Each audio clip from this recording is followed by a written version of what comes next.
La verdadera historia de Hades, el rey invisible. Sierra los ojos y imagina, si quieres, descender a través de capas de tierra y piedra, adentrando cada vez más en la oscuridad. El aire se enfría, luego se enfría. La luz se desvanece hasta que solo queda la oscuridad. Pasas por cavernas y gritas, por vidas de metals preciosos, y ríos que fluyen en sentido inverso hasta que finalmente ligas a un reino que existe más allá de la geografía mortal, debajo de todo, en la raíz misma del mundo. Este es el inframundo, el reino de los muertos, el lugar donde todas las almas mortals eventualmente viajan, y gobernando este vasto reino. Senado en un trono de piedra oscura en un palacio de sombras este Hades, Dios de los muertos, Señor del Inframundo, guardián de las almas, poseedor de las riquezas de la tierra, el invisible. Conoces a Hades de la cultura popular moderna. Lo has visto como villano en Hércules de Disney, como un traficante manipulator en los libros de Percy Jackson, como un gobernante severo pero justo en varios videojuegos y series. Lo conoces como el dios de la muerte, gobernante del infierno, la figura sombría que preside el más allá. Pero, ¿cuánto de lo que sabes y es fiel a la religión y mitología griegas antiguas? Esta noche, nos embarcamos en un viaje para comprender al verdadero Hades. No el villano de dibujos animados, en el jefe simplificado del inframundo, sino la complejidad que jugó un papel crucial en la religión y el pensamiento griegos antiguos. Descubrimos que Hades era mucho más matizado de lo que sugieren las representaciones modernas. Era temido y respetado. Que su reino no era simplemente el infierno, sino una compleja cosmología del más allá. Hades es quizás el más incomprendido de los principales dioses griegos. A diferencia de Zeus con sus reyes o Poseidon con su tridente, Hades rara vez aparece en los mitos heroicos. A diferencia de Athena o Apolo, tenía pocos templos y recibía poco culto público. A diferencia de Afrodita o Dioniso, ningún festival lo celebraba con alegría y realismo. Era el dios que la gente evitaba mencionar por su nombre. La deidad era adorada con reticencia. Es que la adoraba. El rey divino en cuyo reino todos entrarían eventualmente, pero nadie decía contemplar. Sin embargo, Hades era uno de los tres grandes hermanos que dividieron el cosmos después de derrocar a los titanes. Era hermano de Zeus y Poseidon, igual a ellos en poder y autoridad dentro de su dominio. Su reino abarcaba no solo a los muertos, sino también la riqueza mineral de la tierra, oro, plata, piedras preciosas, todas las riquezas ocultas en el suelo. Era señor de la fertilidad en su sentido más fundamental, la tierra oscura, de la que brota la nueva vida. Los griegos tenían sentimientos complejos y ambivalentes sobre Hades. Lo temían como el dios que finalmente reclamaba a todos los mortals, cuyo reino nadie podía escapar, cuyas decisiones eran definitivas. Pero también lo respetaban como justo, como el que mantenía el orden cósmico necesario, como el rey que aseguraba que la muerte siguiera siendo muerte, y que la frontera entre la vida y el más allá permaneciera intacta. Exploraremos los orígenes de Hades, remontándonos a su nacimiento y infancia, su encarcelamiento a manos de su padre Cronos, su liberación a manos de Zeus, y la guerra contra los titanes que determinaría su destino. Veremos cómo recibió su reino en la división del cosmos, convirtiéndose en gobernante del reino inferior. Examinaremos el inframundo, su geografía, sus ríos, sus regiones y sus habitantes. Conoceremos a Karen, el hombre de las Hades, a Cerbero, el perro de tres cabezas, a los dioses de los muertos, y a las innumerables almas que habitan el reino de Hades. Comprenderemos cómo los griegos imaginaban el más allá, y que creen que sucedía tras la muerte. Exploraremos el mito más famoso de Hades, el rapto de Perséfone, La jovendiosa que se convirtió en su reina. Esta historia, que explicaba las estaciones, y los misterios de la religión esenia, fue fundamental para la comprensión griega de la muerte, el renacimiento y la relación entre el mundo de los vivos y el mundo inferior.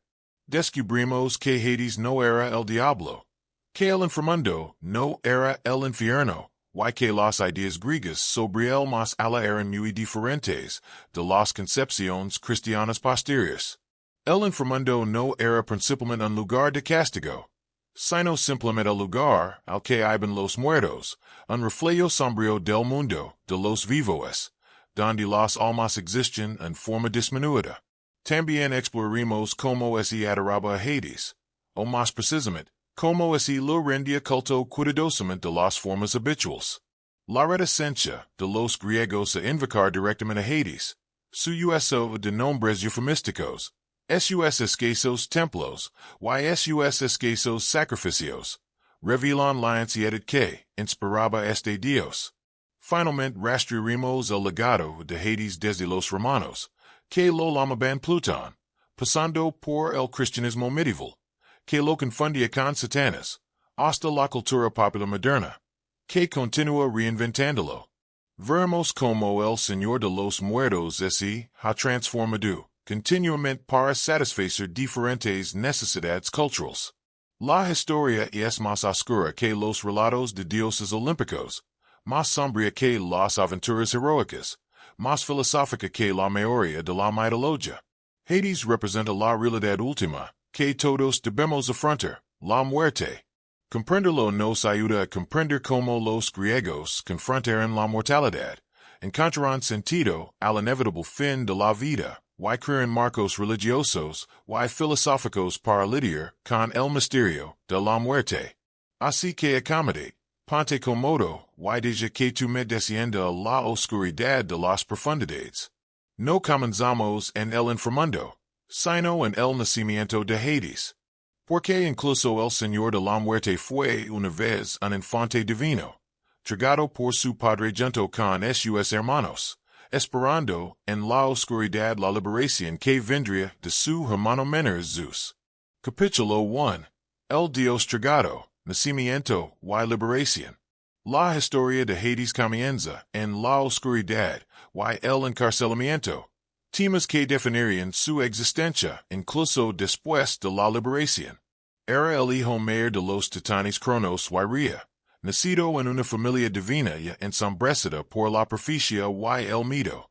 Su nacimiento no trajo alegría sino terror a su padre, y su primera existencia transcurrió en la prisión más extraña imaginable, el vientre de su padre. Cronos había derrocado a su propio padre Reino, en un violento golpe de estado, castrándolo y tomando el poder cósmico. Pero Oranos maldijo a Cronos, profetizando que Cronos también sería derrocado por sus propios hijos. Gaia, la tierra, confirmó esta profecía. Uno de los hijos de Cronos lo destronaría, tal como él había destronado a Reino. El patrón de sucesión continuaría. Aterrorizado por esta profecía, Cronos ideó una solución desesperada. Cada vez que daba luz, tomaba el bebé y se lo tragaba entero, aprisionándolo en su vientre, donde jamás podría crecer lo suficientemente fuerte como para desafiarlo. Era una estrategia nacida de la paranoia y la desesperación, que condenaba a sus hijos a una extraña semi-existencia, vivos, pero atrapados, creciendo pero aprisionados. Hades era el primogénito. Algunas tradiciones lo consideran el hijo mayor, mientras que otras dicen que su hermana Hestia fue la primera. Sí como sí. Hades fue uno de los primeros hijos de Cronos y Rhea, lo que significaba que fue uno de los primeros en ser tragados. El dios infante, apenas nacido en el mundo, fue consumido por su propio padre y atrapado en la oscuridad. ¿Cómo era esta existencia? Los textos antiguos no se centran en la experiencia de estar dentro de Cronos, pero podemos imaginarlo. Los niños tragados permanecieron vivos. Los dioses no pueden morir de verdad. Permanecieron conscientes de su encarcelamiento. Crecieron, maduraron y desarrollaron sus poderes divinos incluso en su extraño cautiverio. Pero estaban completamente atrapados, incapaces de escapar o incluso percibir el mundo exterior. Para Hades, este encarcelamiento temprano puede haber moldeado su carácter posterior. Pasó su periodo de formación en la oscuridad, el aislamiento y el confinamiento. Mientras que otros dioses conocieron la libertad y la luz, Hades solo conoció la oscuridad interior del vientre de su padre. Esta temprana experiencia de encarcelamiento y oscuridad podría haberlo preparado psicológicamente para su eventual papel como Señor de las sombras del Inframundo. Uno por uno, los hermanos de Hades se unieron a él. Después de que Hades vino a mí, luego Hera, luego Poseidón, y finalmente Hestia. O Hestia primero, luego los demás. Las tradiciones varían en el orden de nacimiento, pero coinciden en la deglución. 5 niños divinos atrapados juntos en el vientre de Cronos, esperando inconscientemente la liberación. Y esa liberación legó a través del sexto hijo Zeus. Rhea, afligida y enfurecida por la pérdida de 5 hijos, conspiró con su madre, Gaia, para salvar al sexto. Cuando Zeus nació, Rhea lo escondió en una cueva en Cree, lejos de Cronos. En lugar del bebé, envolvió una piedra en pañuelos y así la dio a Cronos, quien así la tragó sin examinarla de cerca. Zeus creció hasta la madurez, oculto en Cree, amamantado por ninfas y protegido por guerreros. Cuando llegó a la edad adulta, regresó para desafiar su padre. Con la ayuda de Metis, una titanide que conoce drogas potentes, Zeus preparó un médico que haría que Cronos vomitara lo que había tragado. Zeus por diversos medios que difieren en diferentes relatos logró que Cronos consumiera el médico. El efecto fue dramático y inmediato. Cronos comenzó a vomitar todo lo que había tragado. Primero vino la piedra que Rhea había sustituido por Zeus. Luego, uno por uno, los 5 hijos divinos emergieron en orden inverso al de la deglución. Primero Poseidón, luego Hades, luego Hera, Cervo y Hestia. Salieron completamente adultos, habiendo madurado durante su encarcelamiento. Eran poderosos, estaban furiosos con su padre y agradecidos a Zeus por su liberación. Emergieron listos para la guerra. Para Hades, este momento de liberación debió ser abrumador.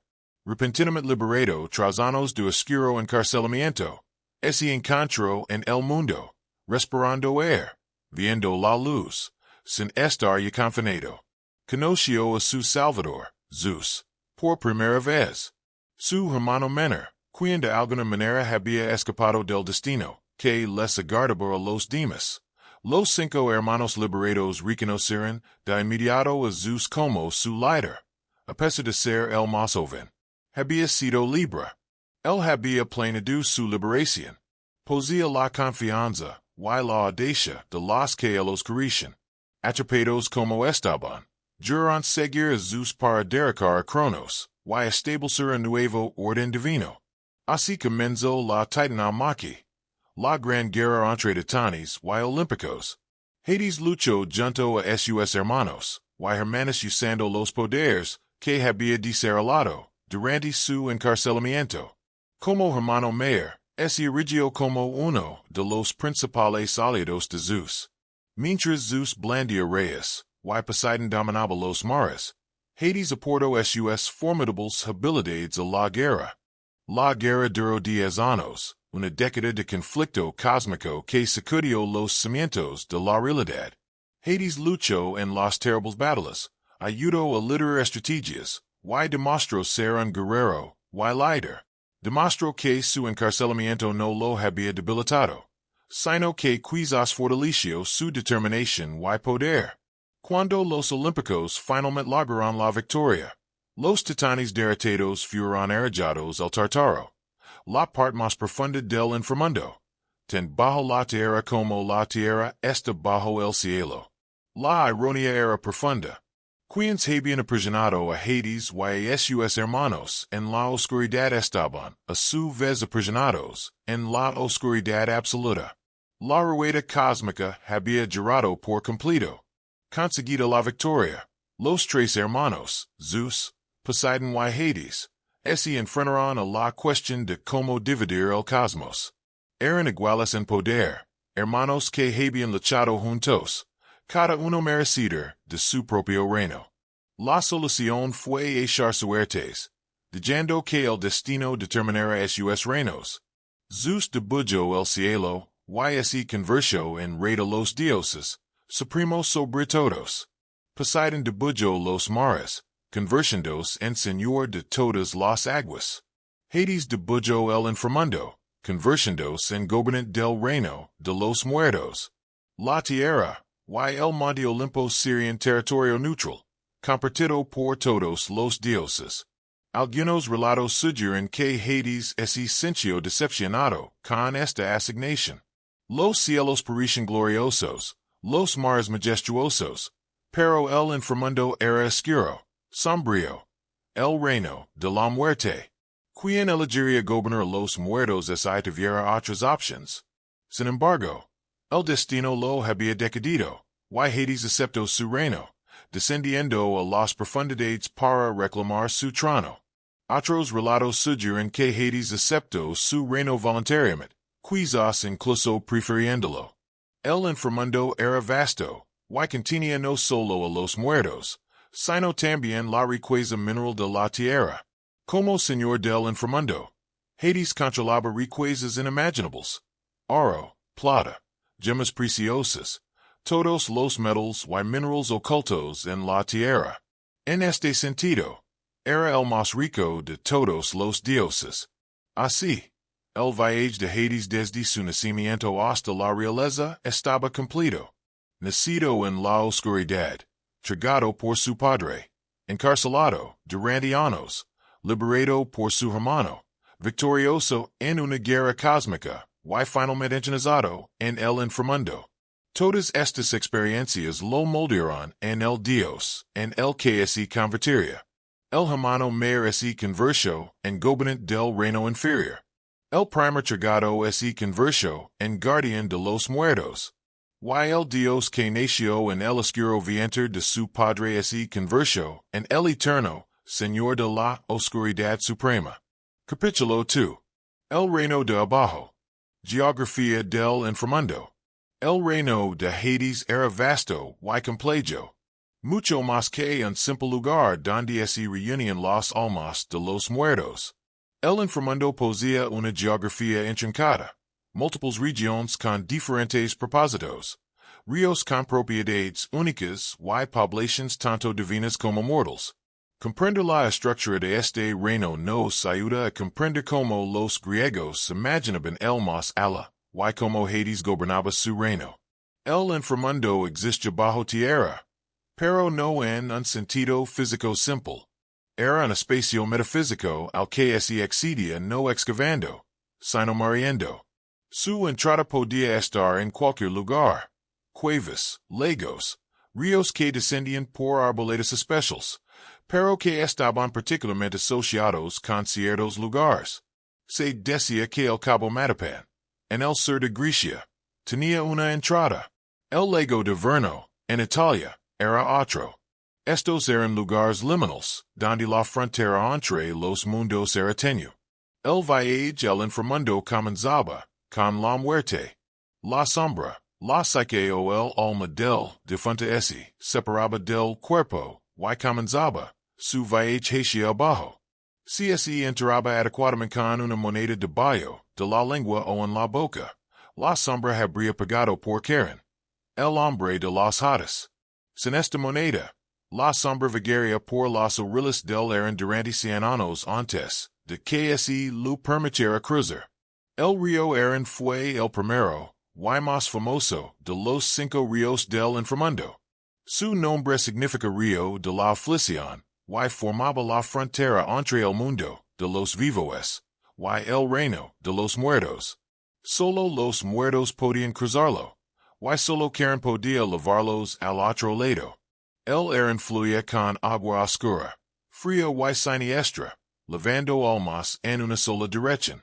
El propio Karen era una figura antigua, más antigua que los dioses olímpicos, un guía de almas escapada que había salvado a los muertos desde tiempos inmemoriales. Era representado como una figura anciana, y sombría, a menudo sucio y mal vestido a pesar de su importante papel. Exigia el pago, la moneda de la boca antes de permitir que las almas subieran a su boat. Sin pago, ese negó, dejando a las almas varadas. Una vez cruzado el eran, las almas se encontraron con Cerbero, el perro de tres cabezas que custodiaba las puertas del Hades. Cerberus era un monstruo con tres cabezas, 50 o 100 según algunos relatos, una serpiente por cola, y cabezas de serpiente que lo sobresalían de la espalda. Permitía la entrada a todos los muertos, pero les impedía salir. Cualquiera que intentara escapar era destrozado por sus múltiples fauces. El inframundo mismo tenía varias regiones. La principal eran los prados de asphodelos, una vasta llanura donde la mayoría de las almas morían después de la muerte. No era un tormento, pero tampoco un paraíso. Era una pálida imitación de la vida donde las sombras vagaban sin propósito en pasión, recordando sus vidas pasadas pero incapaces de experimentar nada plenamente. Este era el destino de la gente común, una excepcionalmente virtuosa y excepcionalmente malvada. Los prados de asphodelos eran exactamente como su nombre indica. Interminables campos de flores de asphodelos, esas pálidas plantas fantasmales asociadas con la muerte y los muertos. Las almas allí eran como sombras, insustanciales y débiles. Conservaban sus recuerdos y personalidades, pero carecían de la vitalidad de los seres vivos. Podían hablar así, les daba sangre para beber, como descubrió digio, pero por lo demás simplemente vagaban en su gris existencia.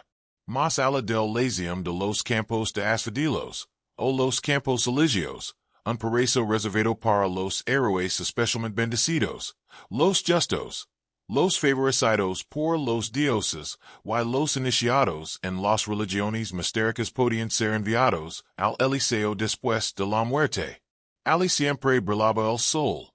El clima era perfecto, y las almas disfrutaban de la felicidad eterna, participando en las actividades que amaban en vida.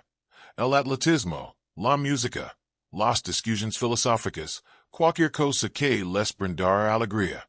El Eliseo estaba gobernado por Cronos en algunas tradiciones. El titan derrotado fue perdonado por Zeus, y recibió este placentero retiro. Otras tradiciones lo sitúan bajo la autoridad de Hades, como todo lo demás en el inframundo. Algunos lo ubican no en el inframundo propiamente dicho, sino en los confines del mundo, una isla bendita donde los afortunados podían vivir libres de la sombra de la muerte. Las islas de los benditos mencionadas en algunos relatos podrían haber sido sinónimo del Eliseo o de una región separada. Las almas que alcanzaban el Eliseo tres veces mediante la reencarnación, y viviendo tres vidas virtuosas podían ascender a las islas de los bienaventurados, un paraíso aún más elevado. Esta vida eterna progresiva reflejaba las ideas órficas y pitagóricas sobre la reencarnación y el progreso espiritual. En contraste con el Eliseo se encontraba el Tartaro, la parte más profunda y oscura del inframundo. El Tartaro estaba tan por debajo del Hades normal como la tierra lo estaba del cielo. Un viaje de 9 días para un yunque que cae. Esta era la prisión de los titanes tras su derrota, pero también el lugar donde los peores pecadores humanos recibían su castigo. El Tartaro era un reino de tormento reservado para quienes habían cometido crímenes contra los dioses, para las más atroces ofensas contra la moral. Aquí los malvados sufrían castigos eternos designados a la medida de sus crímenes. El era denso y sofocante, la oscuridad absoluta, el sufrimiento infinito. Hades no torturaba personalmente las almas. El Tartaro tenía sus propios guardians. Las furias y otros espíritus castigadores. Los famosos castigos eternos ocurrían en el Tartaro. Tántalo, quien había matado a su hijo, y lo había servido a los dioses, permaneció para siempre en aguas que retrocedían cuando intentaba beber bajo árboles, frutales cuyas ramas se apartaban cuando las alcanzaba. Sisfo, quien había burlado a la muerte dos veces, y abusado de la hospitalidad, hizo rodar una roca cuesta arriba para siempre, solo para que rodara cuesta abajo cada vez que se acercaba a la cima. Ixion, quien había codiciado a Hera y asesinado a su suegro, estaba atado a una rueda ardiente que rodaba por el cielo para siempre. Cada uno de los 5 ríos del inframundo tenía propiedades únicas. El eran hemos hablado de los palos, odio.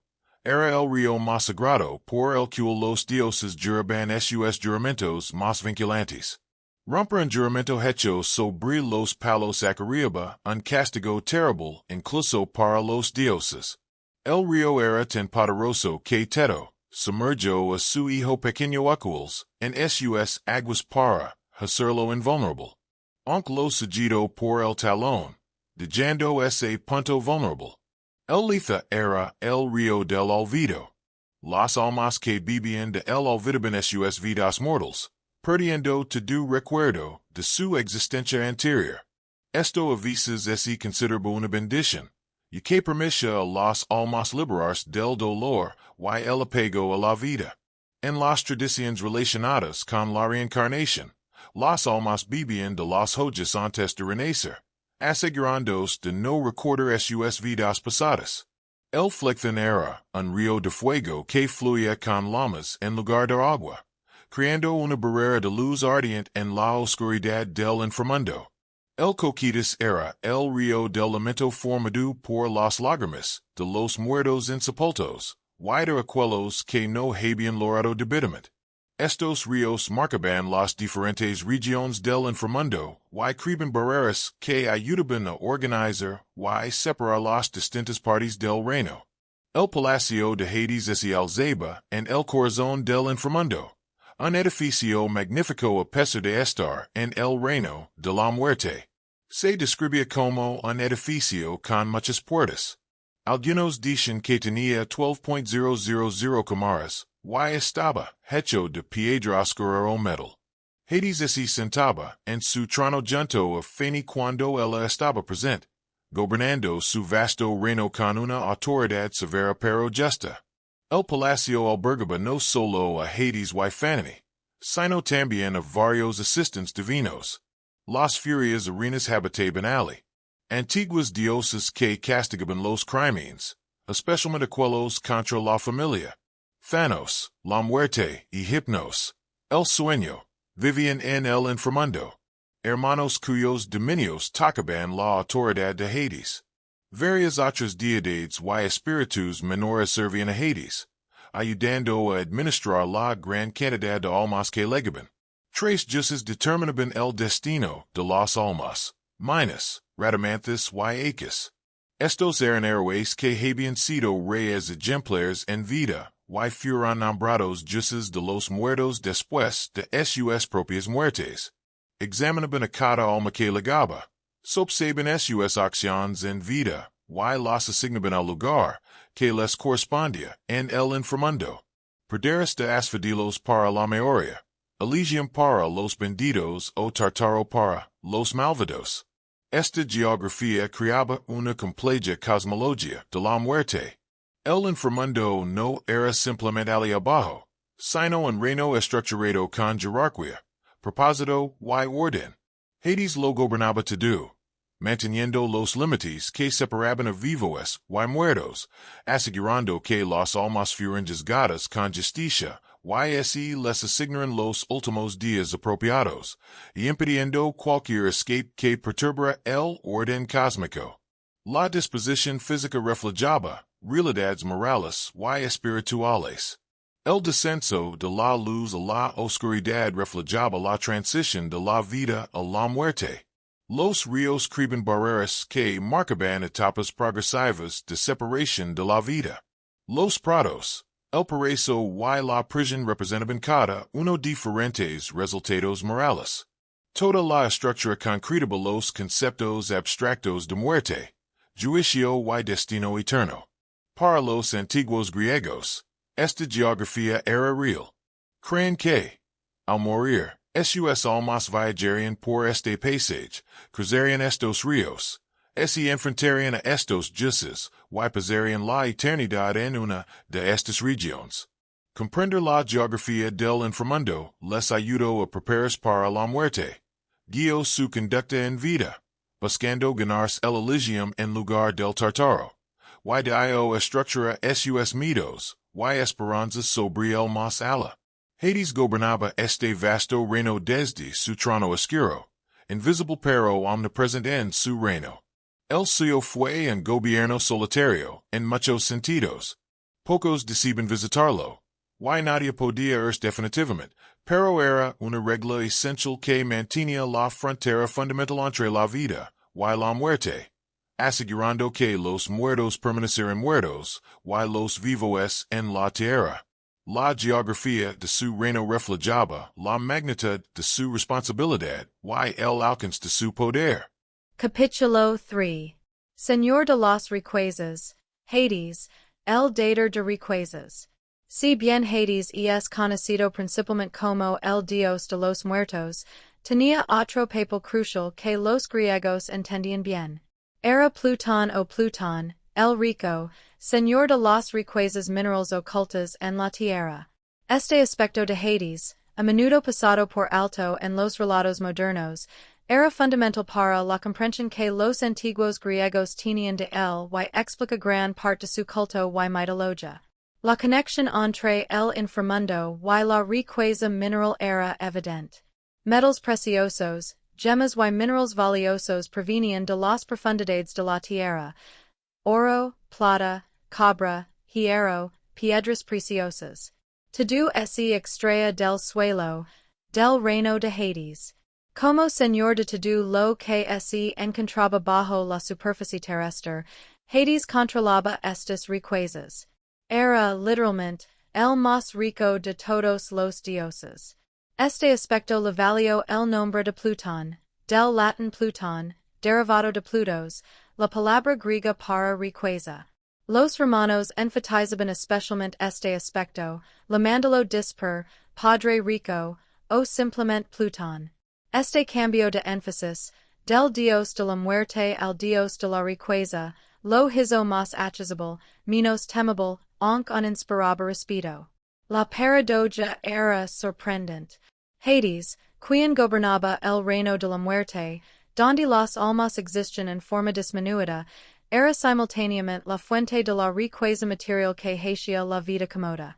El dios que todos eventualmente encontrarían en la muerte era también el dios cuyas bendiciones hacían la vida próspera. Esta dualidad capturaba algo profundo sobre la existencia. La vida y la muerte, la pobreza y la riqueza estaban íntimamente conectadas. Los agricultores entendían esta conexión de manera diferente. El otro dominio de Hades era la tierra misma. No solo los profundos depósitos minerales, sino el suelo donde crecen los cultivos. Como dios de las profundidades de la tierra, controlaba la fertilidad en su forma más fundamental. Las semillas plantadas en la tierra descendían a la oscuridad, el reino de Hades, antes de brotar y ascender hacia la luz. La muerte y la vida, el descenso y el ascenso, eran cíclicos. Este aspecto agrícola de Hades lo conectaba con su futura esposa, Fane, quien era una diosa agrícola antes de su rapto. Su matrimonio unió la muerte y la vida, el inframundo y la tierra fértil, en una unión que explicaba el ciclo estacional. El descenso de profania trajo invierno y esterilidad. Su ascenso trajo primavera y crecimiento. La riqueza de Hades se manifestaba, físicamente a través de metals preciosos y gemas. Pero su verdadera riqueza era menos tangible. Poseía a todos los que morían. Toda alma que pasaba al inframundo se convertía en súbdito de Hades. Ningún otro dios podía reclamar un reino tan enorme en una población en constante crecimiento. El tiempo trabajaba para Hades. Con el tiempo, todos acudían a él. En este sentido, era el más rico en súbditos. Esto hacía a Hades, paradójicamente, rico y pobre, poderoso y digno de la estima. Poseía tesoros inimaginables y innumerables súbditos. Sin embargo, gobernaba un reino sin alegría donde ni siquiera él podía experimentar placer. Era rey de un reino al que todos temían y evitaban. Sus riquezas no lo traían felicidad. Sus súbditos no lo demostraban afecto. Ejercía su poder sobre aquellos que no tenían más remedio que someterse. Los griegos recibían a Hades por la abundancia agrícola y la riqueza material. Los mineros lo invocaban antes de descender a las profundidades, pidiendo seguridad y buenos hallazgos. Los agricultores lo invocaban al sembrar, buscando su bendición para las semillas que legaban a su reino. Los comerciantes, suya riqueza dependía de los bienes mentales, reconocen su autoridad sobre su prosperidad. Pero estas oraciones eran incómodas, casi reticentes. Los griegos preferían invocar a la conspiración en lugar del Hades para pedir riqueza, usando el nombre eufemístico que enfatizaba el aspecto positivo en lugar del aspecto mortal. Golpeaban el suelo al orar, enviando sus palabras directamente hacia abajo, a su reino, en lugar de levantar las manos hacia el cielo como al rezar a los dioses olímpicos. Los sacrificios a Hades, como Plutón, difieren de los sacrificios griegos típicos. Se ofrecen animales negros, ovejas negras, toros negros, para honrar la oscuridad de su reino. Los sacrificios se realizaban de noche en lugar de día. La sangre de los animales se vertía en fosas en la tierra, enviándola hacia el Hades. Estos rituales católicos, orientados a la tierra, contrastaban marcadamente con los brillantes sacrificios públicos a los dioses olímpicos. La conexión entre la muerte y la riqueza se extendía a las prácticas funerarias. Los griegos enterraban a sus muertos con monedas para Karen, pero también con joyas, armas, cerámica y otros objetos de valor. Estos objetos acompañaban al difunto al reino de Hades, convirtiéndose en parte del tesoro del inframundo. El ajuar funerario representaba tanto la provisión para la otra vida como el reconocimiento implícito de la riqueza de Hades. Algunos filósofos vieron un significado más profundo en la naturaleza dual de Hades. Los estoicos interpretaron el inframundo alegóricamente. Hades era la tierra. Las almas eran semillas. La muerte era plantar. Y la nueva vida que surgía de la muerte representaba la resurrección o la reencarnación. Esto hacía de Hades no solo el portador de la muerte, sino también el dador de vida. Completaba un ciclo natural en lugar de terminar la existencia. Los misterios eleusinos, la religión mistérica más importante de la antigua Grecia, se centraban en parte en esta interpretación. Los iniciados aprendían enseñanzas secretas sobre la muerte, el renacimiento y el ciclo de la vida. Entendían el descenso de Fani al Hades y su regreso a la tierra como la representación de las semillas de grano plantadas, que mueren en la oscuridad y brotan en primavera. La muerte no era el fin, sino la transformación, y el reino de Hades era tanto útero como tumba. Esta comprensión más positiva de Hades nunca reemplazó por completo el mito y la evasión. Los griegos no podían separar por completo a Hades, el dador de riquezas, de Hades, el portador de muerte. La riqueza de la tierra era bienvenida, pero provenia del Dios que eventualmente reclamaría sus almas. Aceptar los regalos de Hades y sencha como reconocer su eventual reclamo sobre sus vidas. El arte que representa a Hades como Plutón lo mostraba, con una cornucopia rebasante riquezas, enfatizando su generosidad y abundancia. Podía sostener talos de grano que simbolizaban la riqueza agrícola. A veces, Fania estaba de pie junto a él, también sosteniendo grano o fruta que representaba su poder combinado sobre la productividad de la tierra. Estas imágenes eran mucho menos sombrías que las representaciones de Hades como Señor de los Muertos. Sin embargo, incluso en estas representaciones más positivas, Hades conservaba su carácter severo y severo. Nunca así lo mostraba sonriendo o alegre. Su entrega de riquezas era un asunto serios, no una generosidad frívola como las ofrendas de Dioniso. Hades daba lo que la tierra producía porque esa era su función, no por calidades personal ni por deleite en la felicidad humana. El énfasis romano en Plutón, en lugar de Hades, reflejaba el carácter práctico romano. Los romanos así sentían cómodos con las relaciones transaccionales con los dioses. El sacrificio apropiado ganaba el favor divino. La negligencia traía castigo. Se podía negociar con Plutón, regatear con él y acercarse él con ofrendas. Esto lo hacía más manageable que el Hades griego, inevitable y inaccesible. Este aspecto opulento de Hades ayuda a explicar algunas aparentes contradicciones en su mitología y culto. Tenía pocos templos porque la gente temía honrarlo públicamente. Sin embargo, recibía adoración en los festivals agrícolas. Era evitado y temido, pero también invocado para la prosperidad. Gobernó un reino sin alegría, pero fue paradójicamente generoso. Enténdelo como Señor de las riquezas, y Señor de la muerte resuelve estas tensiones.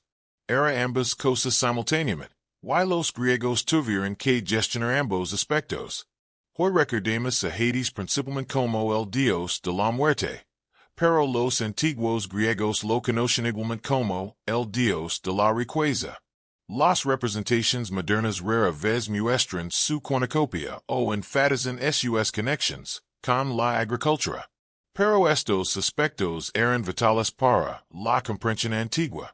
Hades no era solo la parca, sino también la fuente de la prosperidad.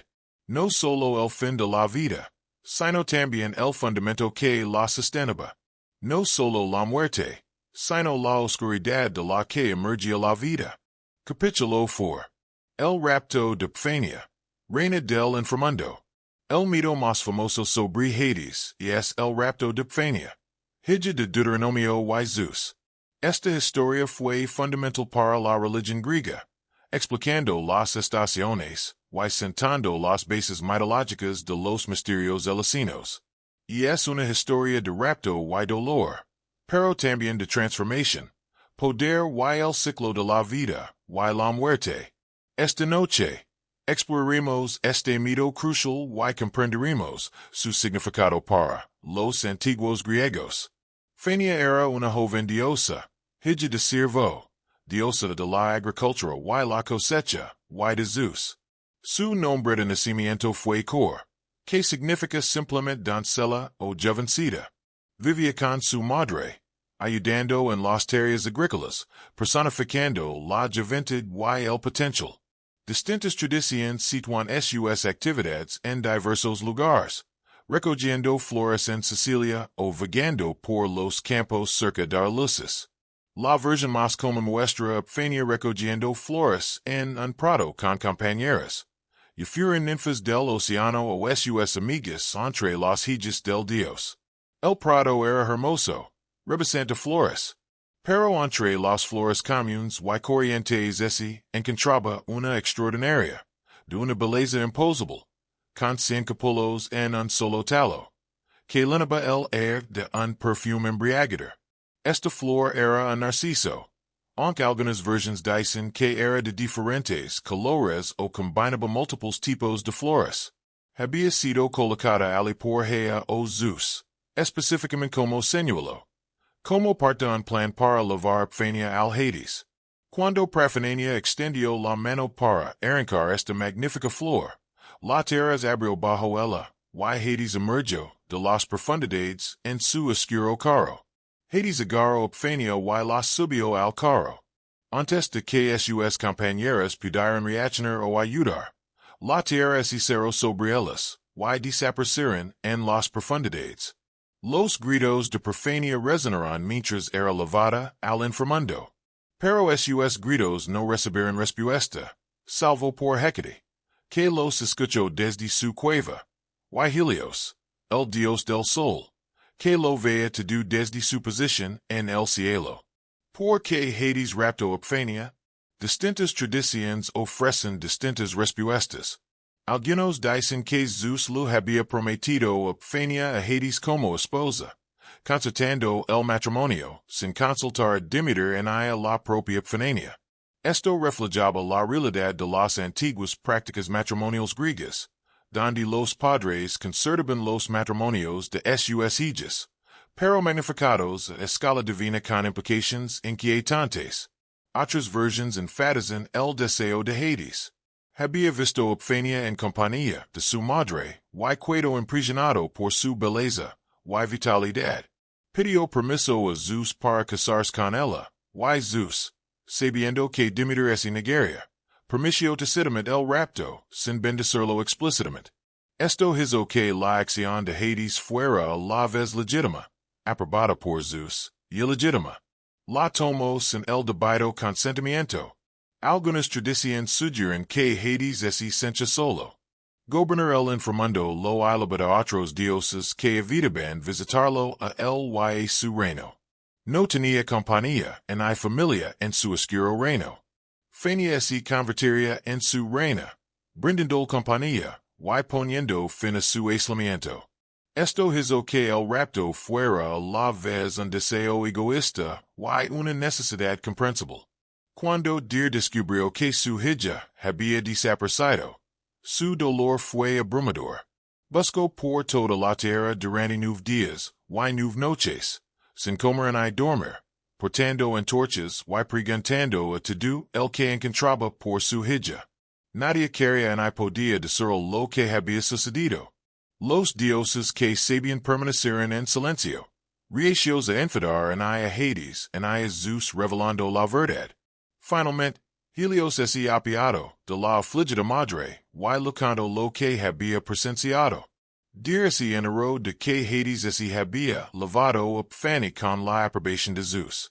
Su dolor se transformó en rabia. Rabia contra Hades por el rapto, contra Zeus por permitirlo, contra todos los dioses que habían guardado silencio. En su furia, retiró sus bendiciones de la tierra. Sin la bendición de Demeter, nada crecía. Las cosechas fracasaron. Los árboles no dieron fruto. Las semillas se negaron a brotar. La tierra se volvió estéril, y los humanos comenzaron a morir de hambre. Los animales murieron por falta de forage. El mundo entero se sumió en un invierno interminable, una estación de muerte que amenazaba con destruir toda vida mortal.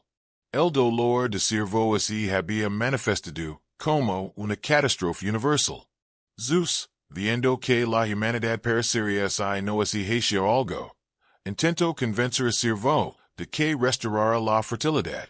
Él se negó hasta que su hija fue devuelta. Zeus envió a varios dioses para negociar con ella, ofreciendo honores y regalos. Ella los rechazó todos. Finalmente, Zeus no tuvo más remedio que enviar a Hermes al inframundo para traer de vuelta a Epifanía.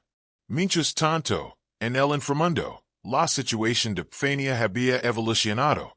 Inicialmente, ella era la prisionera involuntaria, llorando por su madre, y el mundo superior, recazando todo consuelo.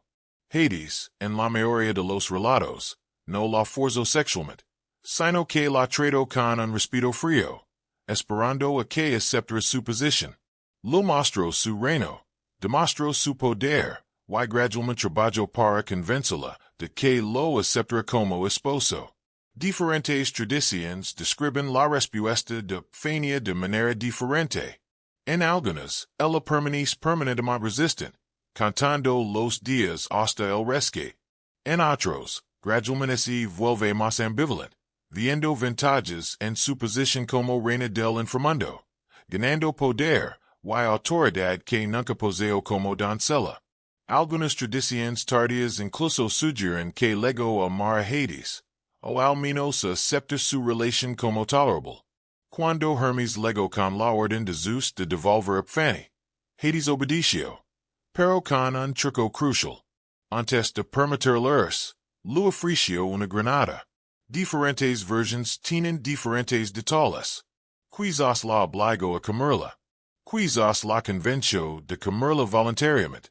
Quizás ella sabía lo que significaría comerla, o quizás fue engañada. Pero el resultado fue el mismo. Fanny comió varias semillas. El número varía, generalmente 6, a veces 4, a veces 3. Esto era significativo porque cualquiera que comiera comida en el inframundo quedaba atado a él y no podía ir permanentemente. Las semillas de granada creban un lazo que no se podía romper. Cuando Fanny regresó a la superficie, y se reunió con Dida, la alegría del reencuentro se vio atenuada por la comprensión de que Fanny no podía quedarse permanentemente. Se llegó a un acuerdo. Como Fanny había comido en el inframundo, debía regresar allí durante una parte cada año. La división específica variaba. Pasaba un tercio del año, for meses, en el inframundo, y 2/3 arriba o la mitad, 6 meses cada uno, dependiendo de cuántas semillas hubiera comido y de la tradición que se siguiera. Esto explicaba las estaciones. Cuando Fanny descendió al inframundo, Dida se afligió, y la tierra se volvió estéril. Era otoño y invierno. Cuando Fanny regresó a la superficie, Dida se regocijó, y la tierra floreció. Era primavera, y verano. El ciclo anual de las estaciones era la respuesta emocional de Dida a la presencia o ausencia de su hija. Pero el mito significaba más que una explicación estacional. La transformación de Fanny, de doncella central a reina del inframundo representaba la transformación que experimentaban todas las mujeres en la sociedad griega. La doncella se convertía en esposa, dejando la casa de su madre por sus maridos, perdiendo su libertad juvenil por las responsabilidades de la edad adulta. El rapto era una iniciación violenta a la existencia femenina adulta. Fanny también representaba las semillas agrícolas. Las semillas se plantaban en la tierra, descendían al Hades, parecían morir en la oscuridad, luego brotaban y ascendían a la luz, volviendo a la superficie. Muerte y renacimiento, descenso y ascenso, eran ciclos naturales. Esta interpretación hacía que el mito se centrara en algo más que las estaciones. Se trataba del ciclo fundamental de la muerte y la nueva vida. En los misterios eleusinianos, los iniciados aprendían enseñanzas secretas basadas en este mito. La naturaleza exacta de estas enseñanzas sigue siendo incierta. Los iniciados juraban no revelarlas jamás, pero aparentemente se referían al descenso y regreso de Fanny y, por extensión, a la muerte humana y su posible renacimiento. Comprender el ciclo de Perséfone permite a los humanos afrontar la muerte con menos miedo, quizás con la esperanza de un retorno similar. El mito establece a Fanny como la reina del inframundo, con la misma autoridad que Hades. Ella no era simplemente su cautiva, sino su cogobernante, ejerciendo su propio poder y tomando sus propias decisiones. Algunos mitos la muestran como severa e incluso cruel cuando su autoridad es desafiada. Se transformó de doncella inocente a reina poderosa. Y esa transformación, por muy violenta que fuera, lo otorgó la autonomía que antes carecía. La historia sigue siendo inquietante para los estándares modernos. Trata fundamentalmente sobre un rapto, Sobre una mujer tomada sin consentimiento y obligada a casarse. Los antiguos griegos aparentemente veían esto de manera diferente, o al menos lo aceptaban como una prerrogativa divina. Pero los lectores modernos luchan con sus implications. La historia de Fania es a la vez un mito fundacional y un relato inquietante central para comprender la religión griega, al tiempo que plantea serias preguntas sobre el consentimiento y el poder. El papel de Hades en el mito es complejo, y es el sequestrador, claramente el antagonista desde las perspectivas de Fania y Demeter. Sin embargo, no es puramente villano. Trata a Fania con relativo respeto. En la mayoría de las versiones, sigue el permiso implícito de Zeus y finalmente cede, permitiendo regresar a tiempo parcial. Y es menos un villano malévolo que un severo patriarca, ejerciendo lo que considera una autoridad legítima. El mito del rapto de Fania es generado innumerables veces en el arte y la literatura antiguos. Cada versión explora diferentes ángulos y énfasis, sigue siendo fundamental para la conciencia religiosa griega, explicando tanto los fenómenos naturales, las estaciones como las experiencias humanas, el matrimonio, la muerte y la transformación.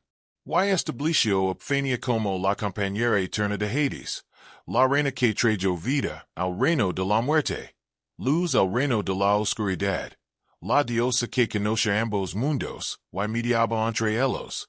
Capítulo 5.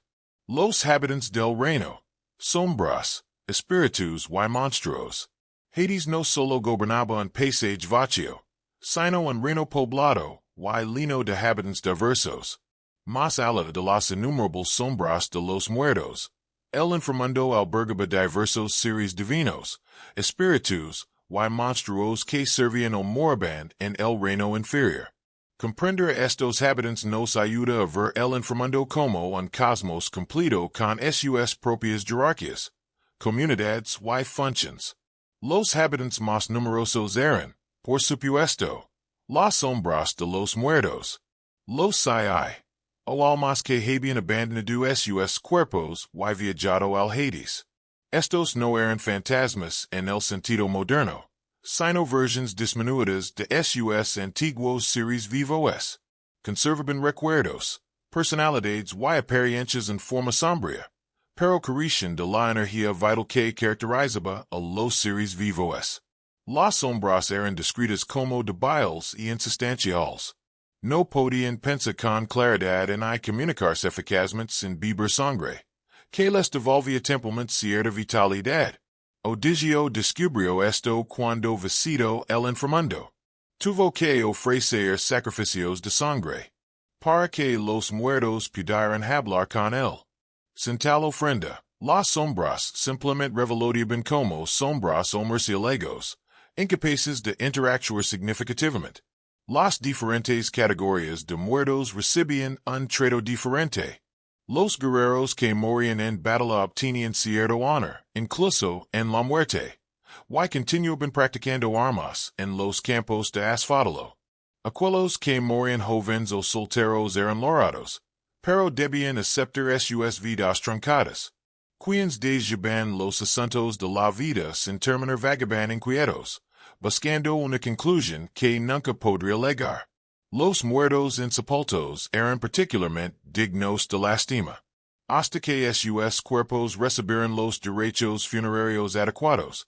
Sus sombras no podían entrar plenamente en el inframundo, sino que debían esperar orillas del río eran. Por eso un entierro apropiado era tan importante en la cultura griega. Sin él, el difunto no podía acceder a su descanso final. Esto convirtió la negación del entierro en un castigo terrible, dejando a alguien en el limbo indefinidamente. Ciertas figuras heroicas recibían un trato especial después de la muerte. Aquellos, a pesar de estar en el inframundo, conservaban más conciencia y poder que las sombras comunes. Expresó su famoso arrepentimiento o odigio. Preferiría ser un surfista en la casa de un hombre sin tierras que reír de todos estos muertos sin vida. Este sentimiento capturaba la ansiedad griega por la disminución de la muerte. En I siquiera la gloria heroica podía compensar por completo la pérdida de vidas. El inframundo también albergaba a varios seres divinos o semidivinos cuyas funciones estaban relacionadas con la muerte y el juicio. Las furias, arinzas, eran dioses antiguos que presidieron a los olímpicos, encarnando la venganza, especialmente por crímenes contra la familia. Había tres furias principales: Typhon, la venganza; Megara, el rencer; y Electo, la ira incesante. Perseguían a los criminales sin descanso, volviéndolos locos de culpa y miedo. Las furias eran figuras aterradoras, a menudo representadas con serpientes en el cabello, sangre goteando de sus ojos, alas como murciélagos, y un aliento que podía matar. Eran despiadadas en el castigo, pero justas en sus juicios. Solo perseguían a los verdaderos criminales, en particular aquellos que habían cometido asesinato, perjurio o delitos contra los padres. En el inframundo, servían como ejecutores de Hades, asegurándose de que las almas condenadas recibieran el castigo apropiado. Thanos, la muerte, era la personificación de la muerte misma, representado como un joven sombrío con alas negras, y a veces portando una antorcha invertida, simbolizando la extinción de la vida. Recogía almas cuando legaba su aura, y las conducía al inframundo. Thanos era inevitably impartial, tomándolo todo sin importar riqueza, estatus o verdad. En ni siquiera los dioses podían escapar del toque de la muerte. Aunque eran inmortales, reconocían el poder de Thanos sobre los mortales. Hypnos, el sueño, hermano de Thanos, también habitaba en el inframundo. Los griegos consideraban que el sueño y la muerte estaban relacionados. El sueño era una muerte temporal. La muerte era un sueño eterno. Hypnos era más johnny que su hermano, trayendo descanso en lugar de cesación. Juntos, representaban el espectro desde el descanso hasta la finalidad, ambos partes necesarias de la existencia. Los destinos de muera a veces se asociaban con el inframundo, aunque su morada exacta no estaba clara. Estas tres hermanas, Clotho la Hilandra, Lysis el elotador y Atropos, el destino inevitable y controlado. Cloth alaba la amenaza de la vida, Lysis la media y Atropos la cortaba, determinando cuando moriría cada persona. En ni siquiera Hades podía anular las decisiones del destino. La muerte legaba cuando ellos lo decretaban, en ni antes en ni después. Varios monstruos habitaban el inframundo, sirviendo como guardians o simplemente morando en su oscuridad. Cerbero, el perro de tres cabezas, era el más famoso, custodiando la entrada y impidiendo el escape. Pero había otros. Los eran demonios femeninos que seducían a los hombres y los devoraban. Los lami eran monstruos en edad de crecimiento. Varias serpientes, incluyendo la descendencia de Typhon de 100 cabezas, acababan en las sombras del inframundo. Los jueces de los muertos, Minos, Radamanthus y Acus, eran mortales que habían sido tan justos durante la vida que fueron designados para juzgar a otros después de la muerte. Minos, antiguo rey de Cree, era el juez principal. Radamanthus, su hermano, juzgaba las almas asiáticas, mientras que Acus juzgaba las europeas. Interrogaban a las almas que legaban, sopsaban sus acciones y las asignaban a Asfódalo, Eliseo o Tartaro. Estos jueces no tenían autoridad absoluta. Servían a Hades, implementando sus leyes, pero tenían un poder considerable para determinar el destino de las almas. Sus juicios se consideraban justos, basándose en el comportamiento real durante la vida, y no en la arbitraria preferencia divina. Esto otorgaba al inframundo una sensación de justicia que tranquilizaba a los antiguos griegos, que temían el castigo arbitrario. Hécate, la misteriosa diosa de la magia, las encrucijadas y los espacios lineales, estaba asociada con el inframundo, aunque no es ilimitado a él. Se movía entre mundos, sirviendo como psicópata, guía de almas, y ejerciendo poder sobre los fantasmas, la magia y la noche. A veces así la representaba como la asistente Fanny, ayudando a la joven reina a navegar su doble existencia.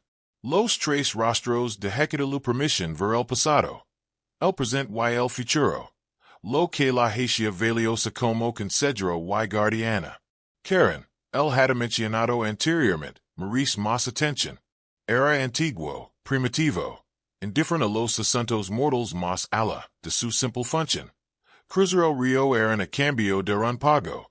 No es lo podía sobornar para que cruzara personas vivas, salvo en casos especiales como el de Heracles, quien lo intimidaba, y así lo podía convencer de que devolviera la vida a las almas. Era una función simple divina. La transición personificada. Diversos espíritus menores cumplían funciones específicas. Los sueños no habitaban en el inframundo, emergiendo cada noche por puertas de cuerno. Sueños verdaderos o falsos sueños de marfil para visitar los mortals durmientes. La retribución de Nemesis residía parcialmente en el inframundo, castigando la arrogancia y manteniendo el equilibrio cósmico. Las caras eran espíritus femeninos de la muerte que se deleitaban en la carnicería de las batallas y se elevaban a los cados. Algunas tradiciones situaban figuras mitológicas específicas en el inframundo como residentes permanentes. Orfeo, el legendario músico, fue allí para recuperar a su esposa Eurídice, pero fracasó y vagó eternamente por el inframundo. Sisfo, Tanalo y otros pecadores castigados sirvieron de ejemplo y advertencia. Diversos héroes que descendieron al inframundo y regresaron contaron historias sobre lo que vieron. La geografía que comentamos antes estaba poblada por estos diversos seres, cada uno cumpliendo su función en el reino de Hades. El inframundo no era una oscuridad vacía, sino un reino funcional con jerarquía, orden y propósito. Hades lo presidia todo desde su trono. Pero innumerables seres más ayudaban a mantener el sistema, juzgaban a los muertos, custodiaban los límites, y aseguraban que la muerte permaneciera ordenada, en lugar de caótica. Esta población hacía que el inframundo pareciera real para los antiguos griegos. No era una abstracción, sino un lugar real con habitantes reales que desempeñaban funciones reales. Cuando los griegos morían, se encontraban con estos seres, que eran exigiendo un pago, pero bloqueando el regreso, justas sopsando sus almas, furias persiguiendo crímenes impunes. Los habitantes del inframundo hicieron de la muerte algo concreto, transformándola de un final vago en un destino específico con reglas y ocupantes. Hades gobernaba este vasto reino, manteniendo el orden entre sus diversos habitantes, asegurándose de que cada uno cumpliera con sus funciones, y de que el reino en su conjunto funcionara según la ley cósmica. Su autoridad sobre estos seres demostraba su poder. Incluso las antiguas furias lo reconocen. Incluso la muerte misma lo servía. El Señor de los Muertos comandaba todo un cosmos de muerte, poblado por seres tan complejos y diversos como el mundo viviente de la superficie. Capítulo 6. Encuentros con los vivos. Héroes que descendieron. Uno de los aspectos más fascinantes de Hades y su reino son los diversos mitos de héroes vivos que descendieron al inframundo y regresaron. Estas historias de descensos por catábasis fueron cruciales para la mitología y la religión griegas, mostrando tanto la frontera entre la vida y la muerte como a los individuos excepcionales que podían cruzarla. Esta noche, exploraremos estos encuentros entre Hades y los pocos humanos vivos que se atreveron a entrar en su reino. La catábasis más famosa es el descenso de Orfeo para recuperar su esposa Eurídice.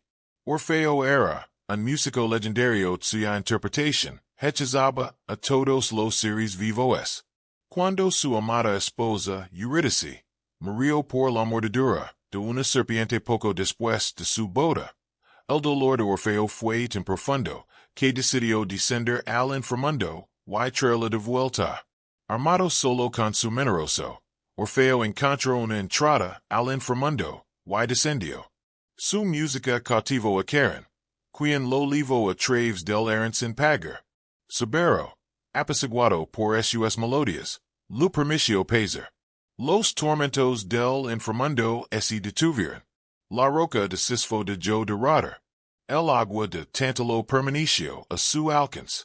Las furias lograron. Incluso las sombras detuvieron su vagar para escuchar. Orfeo se presentó ante Hades, y Fanania y tocó la música triste más hermosa jamás escuchada. Cantó sobre su amor por Eurídice, su insoportable dolor, y su súplica de misericordia. La música conmovió incluso a Hades, cuyo corazón era famoso maduro. Algunas versiones dicen que fue Fania quien convenció a Hades, su propia experiencia de separación forzada la hizo compasiva. Hades aceptó liberar a Eurídice con una condición. Orfeo debía guiarla de regreso a la superficie, pero no podía mirarla hasta que ambos llegaran al mundo de los vivos. Si miraba hacia atrás antes de que emergieran, ella regresaría al inframundo para siempre. Orfeo aceptó estos términos, y el viaje comenzó. Mientras ascendían hacia la superficie, Orfeo no podía oír a Eurídice detrás de él. Las sombras no emitían sonido alguno. La ansiedad crecía con cada paso. De verdad la estaba siguiendo. ¿Lo había engañado Hades? Finalmente, al acercarse a la superficie, pero antes de emerger por completo, Orfeo no pudo resistirse. Miró hacia atrás para confirmar que ella estaba allí. En ese momento, Eurídice fue arrastrada de vuelta al inframundo. Orfeo la vio extendiéndose hacia él mientras se desvanecía de nuevo en las sombras. Esta vez para siempre. Había fallado en el último momento. Su amor y ansiedad lo llevaron a romper la única condición que Hades lo había impuesto. Intentó descender de nuevo, pero Karen se negó a hacerlo una segunda vez. Este mito explora temas de amor, pérdida y la imposibilidad de burlar a la muerte. Hades había mostrado una misericordia inesperada, conmovido por la música y el dolor de Orfeo, pero los términos eran estrictos. Mirar atrás violaba el acuerdo y el juicio de Hades era inapelable. El mito demostraba que incluso cuando Hades podía ser movido a compasión, la muerte seguía siendo permanente. Se podía acercar al límite, pero no violarlo por completo. Heracles descendió al inframundo como su duodécimo y último trabajo.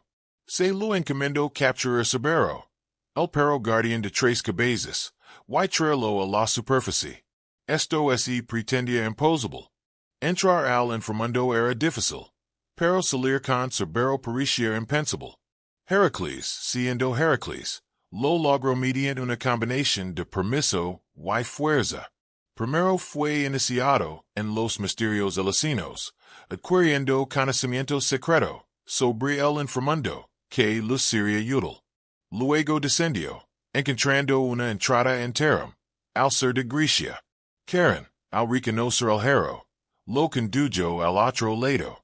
Heracles se encontró con varias sombras, incluyendo la de Medusa, cuya cabeza había cortado en una ocasión, y su amigo Melegar, quien le habló de su hermana Diana, quien más tarde sería la esposa de Heracles. Cuando Heracles intentó ofrecer sangre a las sombras, el propio Hades apareció y intentó impedírselo. Heracles y Hades lograron y el héroe hirió al dios con una flecha. Heracles entonces se dirigió a Hades y Fananias para pedir el prestado a Sobero. Hades aceptó con la condición de que Heracles se llevara a Sobero sin armas, usando solo su fuerza. Heracles luchó con el perro de tres cabezas a manos desnudas, estrangulándolo hasta que cerbero ese rindió. Luego levo al perro a la superficie. Ese lo mostró al rey Euristio, quien había asignado el trabajo, y lo devolvió al inframundo. Este relato demostró varias cosas.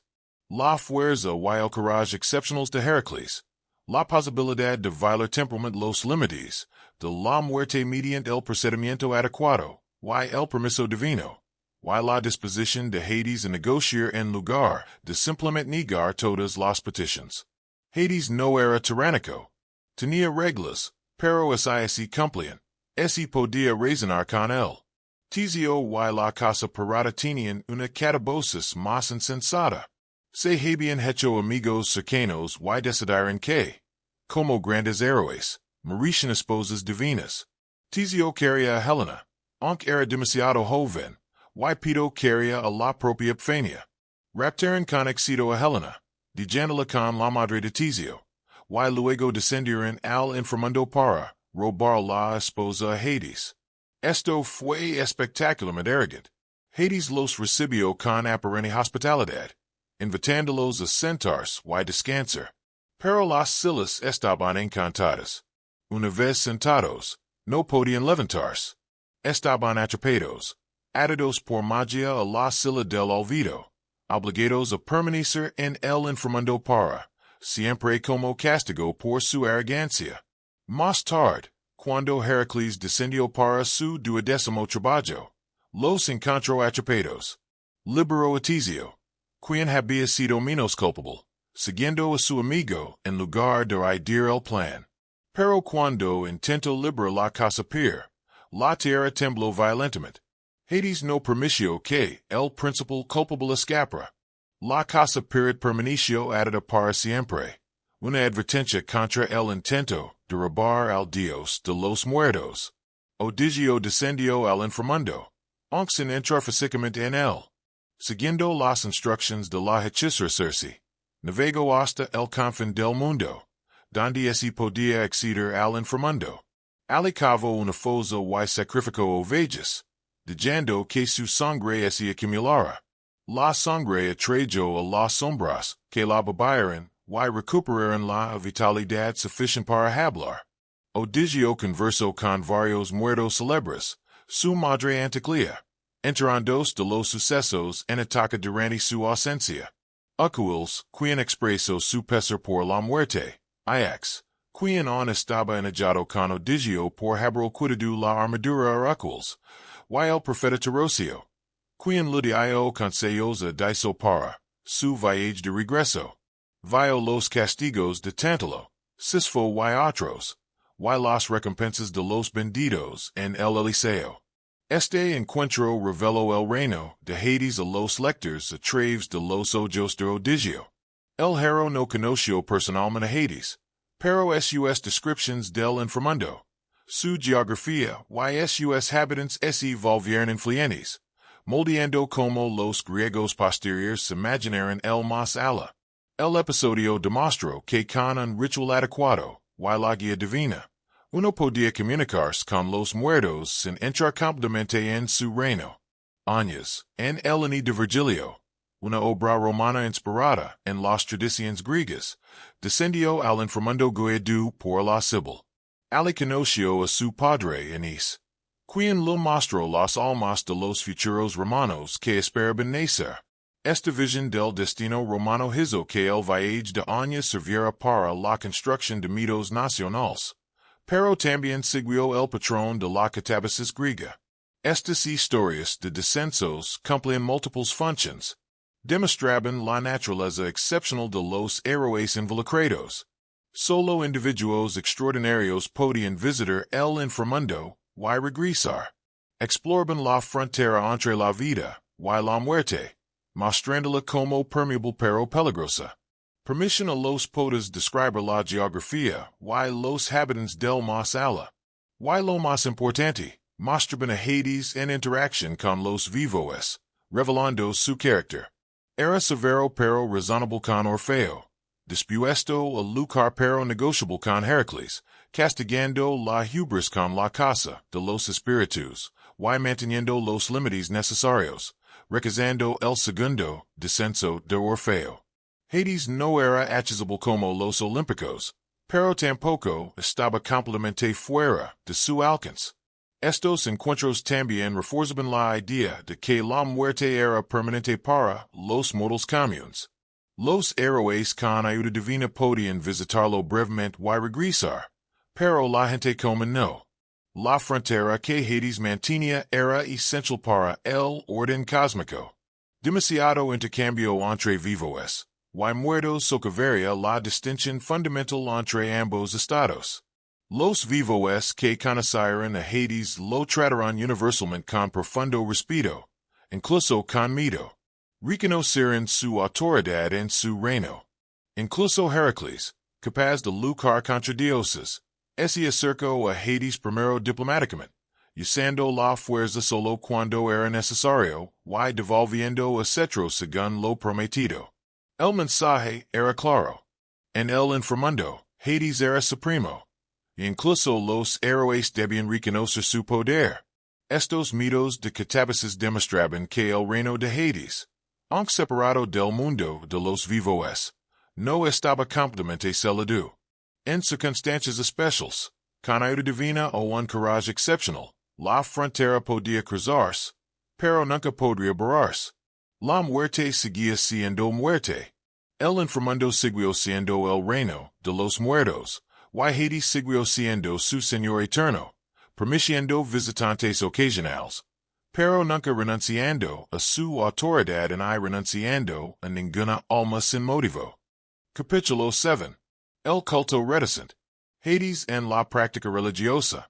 A diferencia de otros grandes dioses griegos, Hades recibía un culto religioso mínimo. Contaba con pocos templos, raras festividades públicas y oraciones reticentes.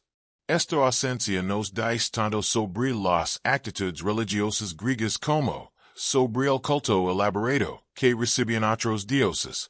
Comprender por qué y cómo se adoraba o no a Hades revela la ansiedad griega ante la muerte y cómo la gestionaban religiosamente. El aspecto más sorprendente del culto a Hades era su prácticamente inexistencia. En todo el mundo griego solo existen unos pocos templos dedicados a Hades. Enmarcado contraste con los numerosos templos dedicados a Zeus, Athena, Apolo y otros olímpicos. El templo más famoso de Hades se encontraba en Alas, en el Pelps occidental, y se abría solo una vez al año. La mayoría de los griegos vivían toda su vida sin entrar jamás en un templo dedicado al dios de los muertos. Esta negligencia no era accidental, sino deliberada. Los griegos temían a Hades, y no querían atraer su atención. Adorarlo podría interpretarse como una invitación a la muerte. Construir templos en su honor crearía recordatorios permanentes de la mortalidad. Era mejor reconocerlo mínimamente, evitar su nombre y esperar que se mantuviera distante hasta el momento inevitable en que todo mortal debiera enfrentarlo. El enfoque eufemístico para Hades reflejaba esta ansiedad. En lugar de decar Hades, los griegos usaban nombres alternativos que enfatizaban diferentes aspectos o simplemente evitaban la referencia directa. Plutón, el adinerado, era el más común, enfatizando su control de las riquezas minerales en lugar de la muerte. Adonis era otro nombre, que posiblemente significaba el invisible, reconociendo su invisibilidad y distancia. El rico, el dador de riquezas, el anfitrión de muchos, el renombrado. Estos eufemismos permiten a los griegos hablar de Hades sin pronunciar su nombre real. Esta práctica, llamada nombramiento apocryphico, que usaba nombres alternativos para ailgar el mal, demostraba lo incomoda que Hades inspiraba a la gente. Incluso pronunciar su nombre parecía peligroso, como si pudiera atraer la atención de la muerte. Cuando los griegos rezaban a Hades, los rituales diferían notablemente de la adoración típica. Las oraciones a los dioses olímpicos implicaban levantar las manos hacia el cielo, el reino de los dioses. Las oraciones a Hades implicaban golpear o pisar el suelo, enviando la oración hacia abajo, a su reino subterráneo. Esto enfatizaba su separación de los dioses celestiales, su naturaleza fundamentalmente diferente. Los sacrificios a Hades eran tónicos, orientados a la tierra en lugar de olímpicos. Se preferían los animales negros, toros negros, ovejas negras, cabras negras, en honor a la oscuridad de su reino. Los sacrificios ocurrían de noche en lugar de día, a diferencia de los sacrificios olímpicos, donde la carne se compartía entre dioses y adoradores en un banquete comunitario. Los sacrificios católicos eran holocaustos completamente quemados o enterrados, no consumidos. La división entre vivos y muertos se extendía a compartir comidas con los dioses. La sangre de los animales sacrificados se vertía en fosas, excavadas en la tierra, enviándola directamente a Hades, y a las deidades del inframundo. Estas libations podían incluir miel, leche, vino y aceite, pero fluían hacia abajo, a la tierra, no hacia arriba como el humo de los altares olímpicos. La dirección de las ofrendas enfatizaba la división fundamental entre arriba y abajo, la vida y la muerte. Los pocos festivals que involucraban a Hades eran asuntos sombríos, nada que ver con las alegres celebrations en honor a Dionisio o las competiciones atléticas en honor a Zeus. La Nugia era un festival de los muertos donde las familias hacían ofrendas a sus antepasados fallecidos y, por extensión, a Hades como gobernante de dichos antepasados. Se trataba de santos familiares privados, más que grandes celebrations públicas. Los misterios eleusinos, la religión mistérica más famosa de Grecia, involucraban a Hades y Fenania, pero se centraban principalmente en Dida y su hija. Los iniciados aprendían enseñanzas secretas sobre la muerte y, posiblemente, el renacimiento, pero los detalles se mantenían en secreto. Cualquier enseñanza aparentemente hacía que la muerte fuera menos temible, pero no era de conocimiento público. Algunos cultos a héroes incluyen rituales católicos que se asemejaban al culto a Hades. Cuando se honraba a los héroes con sacrificios verdaderos en la tierra, junto a sus tumbas, estos rituales evocaban el culto al inframundo. La línea entre honrar a los héroes muertos y reconocer la autoridad de Hades sobre ellos era difusa. Las maldiciones y los hechizos vinculantes a veces invocaban a Hades. Si alguien quería maldecir a un enemigo, podía escribir la maldición en una tablilla de plomo y enterrarla, invocando a los poderes del inframundo, incluido Hades, para que afligieran a su víctima. Estas tablillas de deficción y maldición se han encontrado por todo el mundo griego, lo que demuestra que, bien el culto público a Hades era mínimo, la gente recurría a su poder para obtener magia divina. Ciertas profesiones tenían una relación más estrecha con Hades. Los mineros que descendían a la tierra lo reciben a diario pidiendo seguridad y buenos hallazgos. Los enredadores y quienes se ocupaban de los muertos reconocen su autoridad.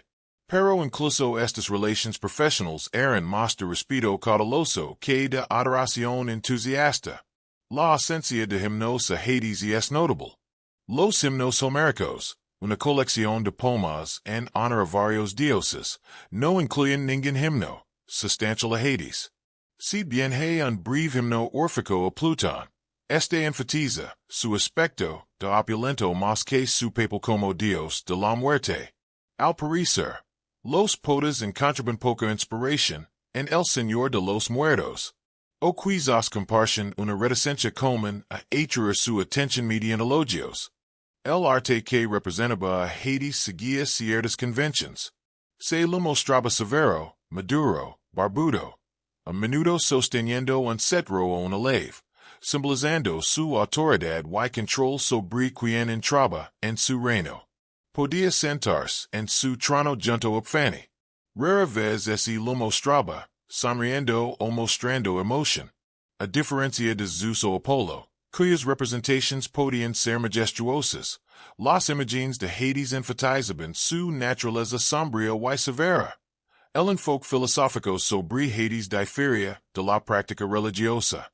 Los filósofos discuten la muerte racionalmente, a veces argumentando que el miedo al Hades era irracional. Los epicureos afirmaban que la muerte no era nada que temer, y que cuando existimos, la muerte no está presente. Y cuando la muerte está presente, no existimos. Los estoicos defendían aceptar la muerte como parte natural de la existencia. Pero la religión popular seguía siendo más ansiosa de lo que sugería la filosofía. Los romanos, que llamaban a Hades Plutón o Disparte, mantenían actitudes similares. Tenían pocos templos en su honor, y rara vez lo invocaban públicamente. El templo del despiciente en Roma se abría solo una vez al año durante los juegos seculares. Los romanos, al igual que los griegos, preferían el eufemismo y la evasión al tratar con el dios de los muertos. Este desquito religioso de Hades, paradójicamente, resaltaba su importancia. Su ausencia de la vida religiosa normal lo caracterizaba como un dios excepcionalmente poderoso y temible. Se podía abordar a los olímpicos, negociar con ellos y honrarlos en festivals. Hades era diferente. Era inevitable, implacable. El único dios que todo mortal eventualmente conocería, independientemente de su adoración o desquito.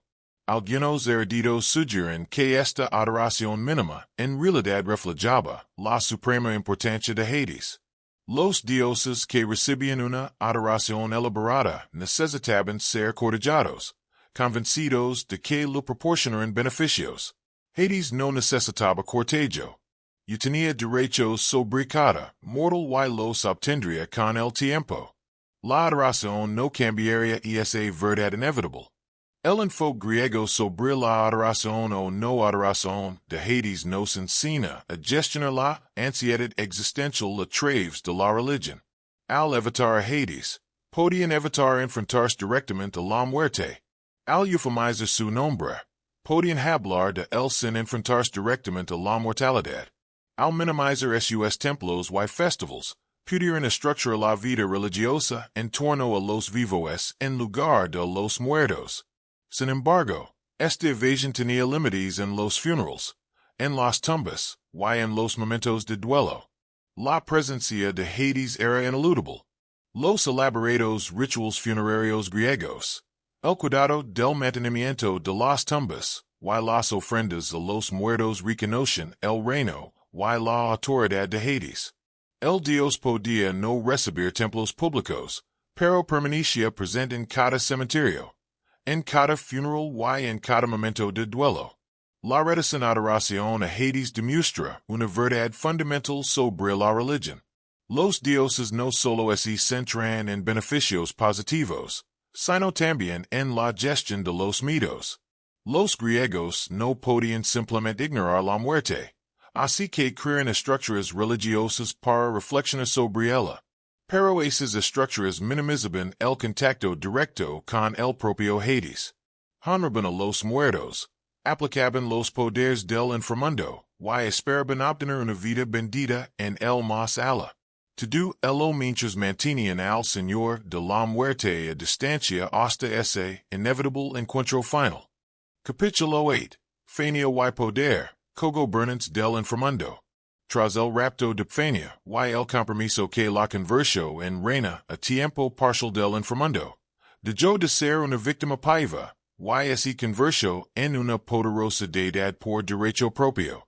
Comprender el papel de Fania en el reino de Hades y su relación con él reveló una dinámica más compleja que el simple rapto y encarcelamiento. El inframundo no tenía un gobernante, sino dos, y su alianza moldeó la comprensión griega de la muerte y el ciclo de la vida. La transformación de Fania, de doncella principal a reina del inframundo, fue completa y irreversible. No era simplemente la cautiva de Hades, sino su socia en igualdad de condiciones en el gobierno del reino de la muerte.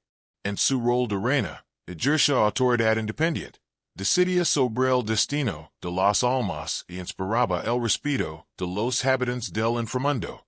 y no era la innocent recolector de flores, sino una diosa formidable que comprendía tanto la oscuridad como la luz. En el arte, y la literatura, Fania aparece en dos formas distintas que reflejan su doble existencia. Como diosa principal, diosa de la primavera, y la agricultura. Se la representa joven, hermosa, envuelta en flores, irradiando vida, y crecimiento. Como reina del inframundo, es la muestra sentada en un trono junto a Hades, sosteniendo el cetro real y la granada, severa y majestuosa, imponente en lugar de gigatona. Esta doble naturaleza hacía de Fania una diosa única entre las deidades griegas. Pertenecía verdaderamente a ambos mundos. No era una diosa olímpica que visitaba el inframundo en una deidad del inframundo, que aparecía ocasionalmente, sino una diosa cuya esencia abarcaba ambos reinos. Esta cualidad le otorgaba un poder, y una perspectiva especiales. Comprendía la muerte como los dioses vivos no podían, y comprendía la vida como los muertos permanentes no. La relación de Fania con Hades evolucionó con el tiempo. En diversos relatos mitológicos, algunas tradiciones posteriores sugieren que se desarrolló un afecto genuino entre ellos. Gobernaron juntos con eficacia, presentando un frente unido ante sus predecesores. Hades consultaba a Fania sobre decisiones importantes. Tenía sus propias áreas de autoridad dentro del reino. Su matrimonio, independientemente de cómo comenzara, se convirtió en una sociedad funcional. Otras tradiciones enfatizan la distancia o la tensión continua. Fania podría resentirse por su secuestro, contando los días hasta su regreso anual con su madre y la superficie. Podría ejercer su poder como reina mientras mantenía la distancia emocional de su esposo. La naturaleza exacta de la relación permaneció ambigua en diferentes fuentes, quizás reflejando la incertidumbre de la antigua Grecia sobre si tal matrimonio podría llegar a ser genuino. La partida, y el regreso anuales de Fania crean dinámicas complejas. Durante la mitad del año, o un tercio, según la versión, Hades gobernó solo, con su reina ausente. Su aislamiento durante estos meses pudo haber sido profundo. Ni siquiera su esposa pudo compartir permanentemente su exilio en el inframundo. Cuando regresó, el reino volvió a tener dos gobernantes, pero con el conocimiento de que su partida era inevitable. Para Fania, las transiciones anuales entre mundos debieron haber sido psicológicamente complejas. Tenía dos vidas, dos identidades, dos tipos de relaciones. Arriba estaba la hija de Demeter, diosa de la primavera, símbolo de la nueva vida. Debajo de ella estaba la reina de Hades, gobierno de los muertos, administradora del más allá. Reconciliar estas identidades requería una extraordinaria resiliencia psicológica. La granada se convirtió en el símbolo especial de Fania, representando su conexión con ambos mundos. Las numerosas semillas del fruto simbolizaban la fertilidad y la vida, pero también su vínculo con el inframundo. Como las semillas de la granada era simultáneamente el momento de su esclavitud permanente a la muerte y su aceptación del poder adulto. La granada capturaba la ambigüedad de su posición, atrapada pero poderosa, átida pero autoritaria. Varios mitos muestran a Fania ejerciendo un poder independiente. Cuando Orfeo vino a recuperar Eurídice, algunas versiones enfatizan el papel de Fania en convencer a Hades para que lo permitiera. Su propia experiencia de separación forzada, lo que la hizo comprensiva. Cuando Heracles descendió, Fania se sentó junto a Hades, recibiendo al héroe. Participaba en los juicios, concedía o denegaba peticiones, y aplicaba la ley del inframundo. Un mito enfatiza particularmente el poder de Fania, la historia de Psyche. Cuando Afrodita encomendó a Psyche, la mortal, la tarea imposible de descender al inframundo, y obtener parte de la belleza de Fania contenida en una caja, fue Fania quien la recibió. Accedio a su petition, y lo adverso que no abriera la calle. Esto demostró que Fania actuaba con independencia, tomando decisions sin consultar a Hades, y ejerciendo una autoridad regia.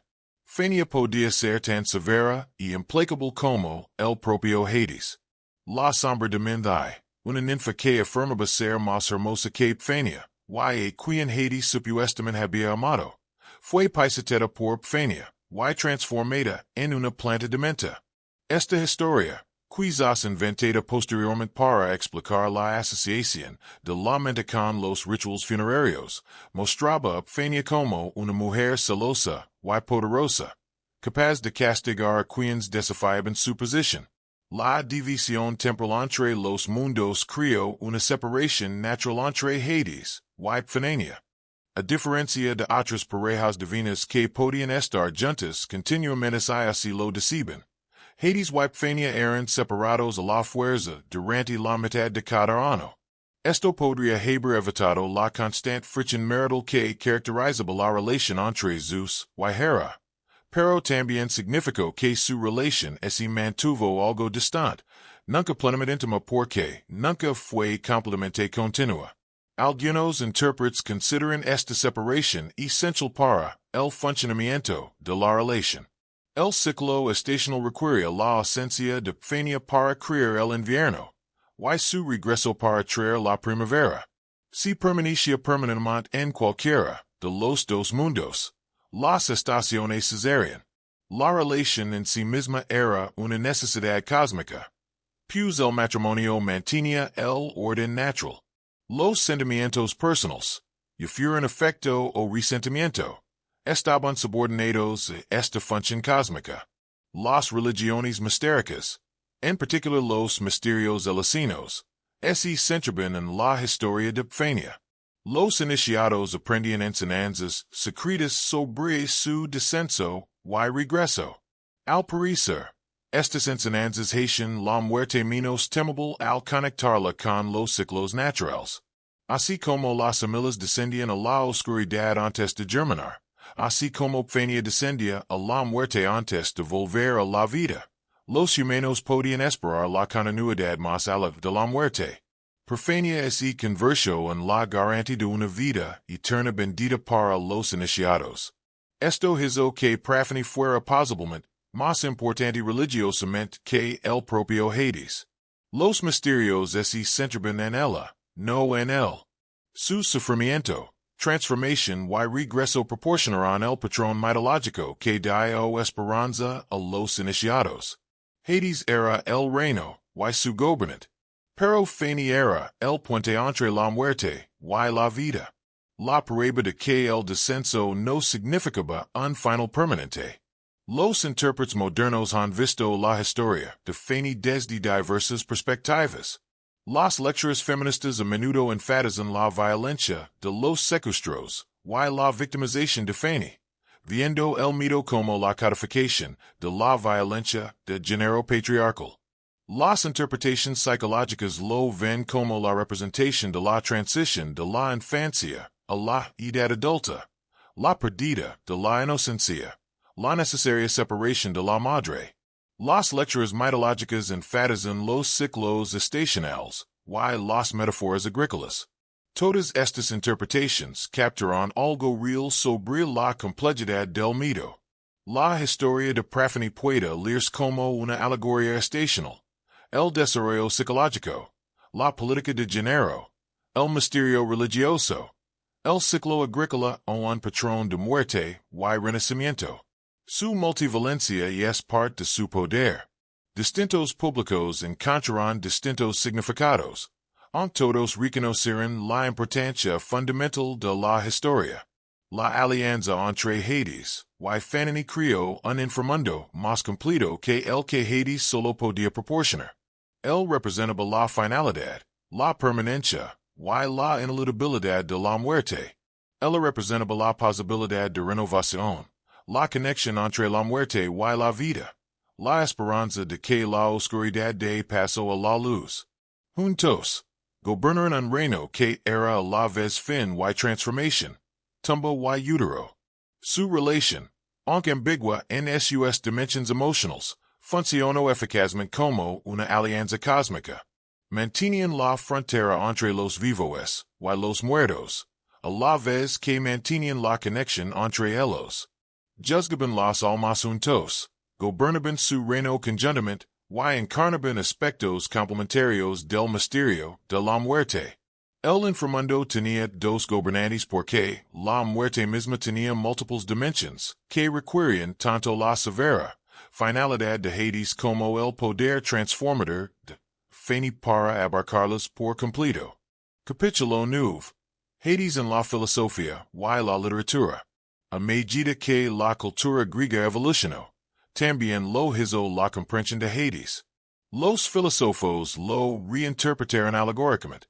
Los poetas exploran su personaje con mayor profundidad, y los trágicos lo utilizaron como símbolo en sus dramas. Esta interacción intelectual con Hades lo transformó de un simple dios de la muerte a un concepto filosófico complejo. Esta noche, exploraremos cómo los pensadores griegos lidiaron con Hades, y que revelan sus interpretations. Los primeros filósofos mostraron poco interés en el Hades mitológico, prefiriendo analizar la muerte racionalmente en lugar de teológicamente. Heráclito mencionó brevemente a Hades, identificándolo con Dioniso en una declaración críptica sobre la unidad entre la vida y la muerte. Pero la mayoría de los filósofos prescráticos se centran en las explicaciones naturales de los fenómenos en lugar de elaborar mitos tradicionales. Sócrates, según Platón, tenía más que decir sobre Hades, y él más ala. En el Phaedo, el diálogo de Sócrates sobre la muerte, compuesto poco antes de su ejecución, analiza la inmortalidad del alma, y lo que viene después de la muerte. Describe un juicio después de la muerte donde las almas van a lugares apropiados según su conducta. Esta vida después de la muerte es basada en la mitología tradicional, pero la refinó con filosofía moral. Sócrates sugiere que Hades podría significar aquello que ve todas las cosas, conectando al Dios con la conciencia omnisciente. Esta interpretación etimológica, lingüísticamente questionable, transformó a Hades de un simple rey de los muertos a un observador cósmico que presenciaba y comprendía todo. Esto hizo a Hades menos temible. Si representaba la comprensión en lugar de la oscuridad, la muerte podría ser la iluminación intelectual en lugar de la extinción. Platón desarrolló estas ideas aún más en sus mitos sobre la vida después de la muerte, particularmente en el Gorgias Phaedo y la República. Describe juicios elaborados donde las almas son evaluadas por verdad y vicio, enviando a los virtuosos a regiones benditas, y a los malvados al castigo. Estas epístolas filosóficas enfatizaban las consecuencias morales más que la mitología tradicional, haciendo que el reino de Hades se centrara principalmente en la justicia en lugar de la simple continuidad. En los mitos de Platón, el propio Hades se vuelve menos importante que la estructura moral que supervisa. Los dioses, Minos, Radamanthus y Aeacus, ocupan un lugar central, examinando las almas y asignando destinos. La autoridad subyacente de Hades, los dioses cósmicos, garantiza que el sistema funcione de manera justa. Esto abstrayó a Hades de un dios personal al principio de la justicia cósmica. Platón también utilizó a Hades alegóricamente. En la famosa alegoría de la cueva de la República, la cueva de sombras donde los prisioneros observan imágenes parpadeantes representa la ignorancia y la ilusión. Algunos intérpretes consideran que esta cueva representa a Hades, y que la iluminación filosófica es el ascenso del inframundo de la ignorancia a la luz de la verdad. Esto convirtió a Hades en un símbolo de la limitación intelectual humana, más que en el reino literal del más allá. Aristóteles habló menos sobre Hades específicamente, pero sus análisis de la naturaleza del alma influyeron en la comprensión de la muerte por parte de pensadores posteriores. Si el alma era la forma del cuerpo, Mas que una sustancia separada.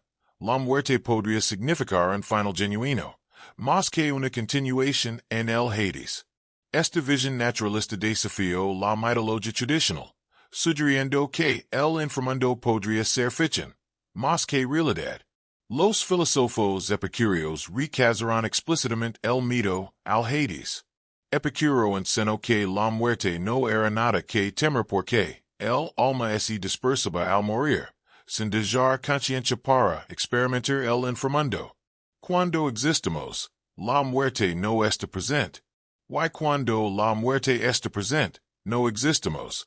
Esta postura radical hizo que el Hades fuera irrelevant. Si la conciencia termina con la muerte, el inframundo es mera mitología, sin referencia a la realidad. Los estoicos tenían visions más complejas. Veían la muerte como una transición natural, nada que temer, pero tampoco nada que abrazar con entusiasmo. Algunos textos estoicos sugieren que el alma persiste después de la muerte durante un tiempo antes de dissolverse, finalmente, en el fuego cósmico. Esto convirtió al Hades en un lugar de contención temporal en lugar de un destino permanente. Otros estoicos eran más escépticos, sugiriendo incertidumbre sobre la otra vida mientras se centraban en vivir virtuosamente a pesar de todo. Los neoplatónicos, en particular Plotino, y sus sucesores, desarrollaron elaborados sistemas metafísicos que reinterpretaban alegóricamente los dioses tradicionales. El Hades representaba el mundo material mismo, el reino de los cuerpos, y el devenir en oposición a las formas eternas. El descenso al cuerpo era el descenso al Hades. Y la iluminación filosófica consistía en escapar de la materia del Hades para regresar al intelecto puro. En esta interpretación neoplatónica, todos vivían ya en el Hades. El mundo material era el inframundo, y la encarnación era el encarcelamiento. La muerte no era el descenso al Hades, sino una posible huida de él, dependiendo de la pureza y la iluminación del alma. Esto invirtió por completo la mitología tradicional, convirtiendo al Hades en una existencia presente en lugar de un destino futuro. Los tratamientos literarios del Hades fueron igualmente diversos. El libro 11 de la Odisea de Homero, que describe el encuentro de Odiseo con los muertos, estableció muchas convenciones. La debilidad de las sombras, su necesidad de sangre para recuperar el habla, el famoso encuentro de Odiseo con los muertos, los castigos de los pecadores notorios. Este episodio influyó en todos los tratamientos literarios posteriores del inframundo. Los trágicos griegos utilizaron el Hades simbólicamente en sus obras. En el cesto de Euripides, al rey admitese lo permite evitar la muerte si algo muere en su lugar. Su esposa al cesto, se ofrece voluntaria, y desciende al Hades, pero posteriormente es rescatada por Heracles, quien lucha contra la muerte misma. La obra explora temas como el sacrificio, el amor y la inevitabilidad de la muerte, utilizando el Hades como el reino del, que incluso los dioses luchan por rescatar alguien. En los persas de Éschilo, el fantasma del difunto rey Persidario es invocado desde el inframundo para aconsejar a su hijo. Esta resurrección techo permitió al dramaturgo que un personaje muerto comentara sobre los acontecimientos actuales, manteniendo la frontera entre la vida y la muerte. Hades está presente como el reino del que emerge temporalmente el fantasma. La comedia de Aristófanes, Las Ranas, presenta a Dionisio descendiendo al Hades para rescatar al trágico Euripides, recientemente fallecido. La obra se centra en el inframundo y sus habitantes, presentando a Karen, el hombre de las Hades, un yaquis como portero, y una competencia entre Éschilo y Euripides para determinar quién es el mejor dramaturgo. Este tratamiento cómico demostró que Hades podía ser objeto de humor, así como de mito. Posteriormente, los poetas helenísticos y romanos continuaron elaborando la mitología del inframundo. El sexto libro de las Aeneadas de Virgilio, que describe la catabasis de años guiada por el Sibyl, se convirtió en la descripción clásica más influyente del inframundo. Virgilio incorporó tradiciones griegas, pero añadió elementos romanos, creando una síntesis que influiría en la literatura medieval y renacentista. Las metamorfosis de hoy incluyen numerosos episodios del inframundo, Orfeo y Eurídice, la oración de Pialin y diversas transformaciones que involucran muerte y renacimiento. Hoy trato la mitología de forma lúdica, pero también seria, explorando cómo la muerte y la transformación se entrelazan en la experiencia humana. El compromiso filosófico y literario con Hades demostró la sofisticación intelectual de la antigüedad. Griegos y romanos no se limitaban a creer literalmente en los mitos tradicionales, sino que los abordaban de forma crítica, alegórica y simbólica. Hades podía ser juez cósmico, principio de ignorancia, el mundo material, escenario literario, objetivo cómico o símbolo moral, según el contexto y el autor. Esta flexibilidad intelectual permitió que Hades mantuviera su relevancia cultural incluso cuando la creencia en la mitología literal disminuyó entre las élites cultas. Independientemente de si Hades existió como dios personal, siguió siendo útil para debatir sobre la muerte, la justicia, la ignorancia, el mundo material y diversas cuestiones filosóficas y éticas. El dios de la muerte trascendió la mera creencia religiosa para convertirse en un concepto filosófico y un recurso literario. Las diversas interpretaciones también revelan una ansiedad ante la muerte, que ningún enfoque único pudo resolver por completo. Los filósofos podían argumentar racionalmente que la muerte no debía temerse, pero el mito persistía. Los poetas podían tratar el inframundo con humor, pero la oscuridad seguía siendo inquietante.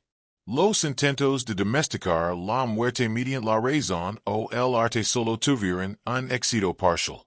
Hades, como personificación del misterio de la mortalidad, se resistía a la comprensión o el control completos.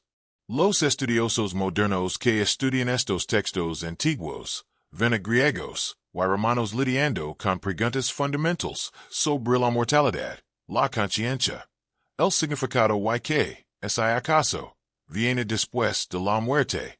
Hades era su lenguaje para debatir estas cuestiones, el marco mitológico en el que se desarrollaba la exploración filosófica y literaria.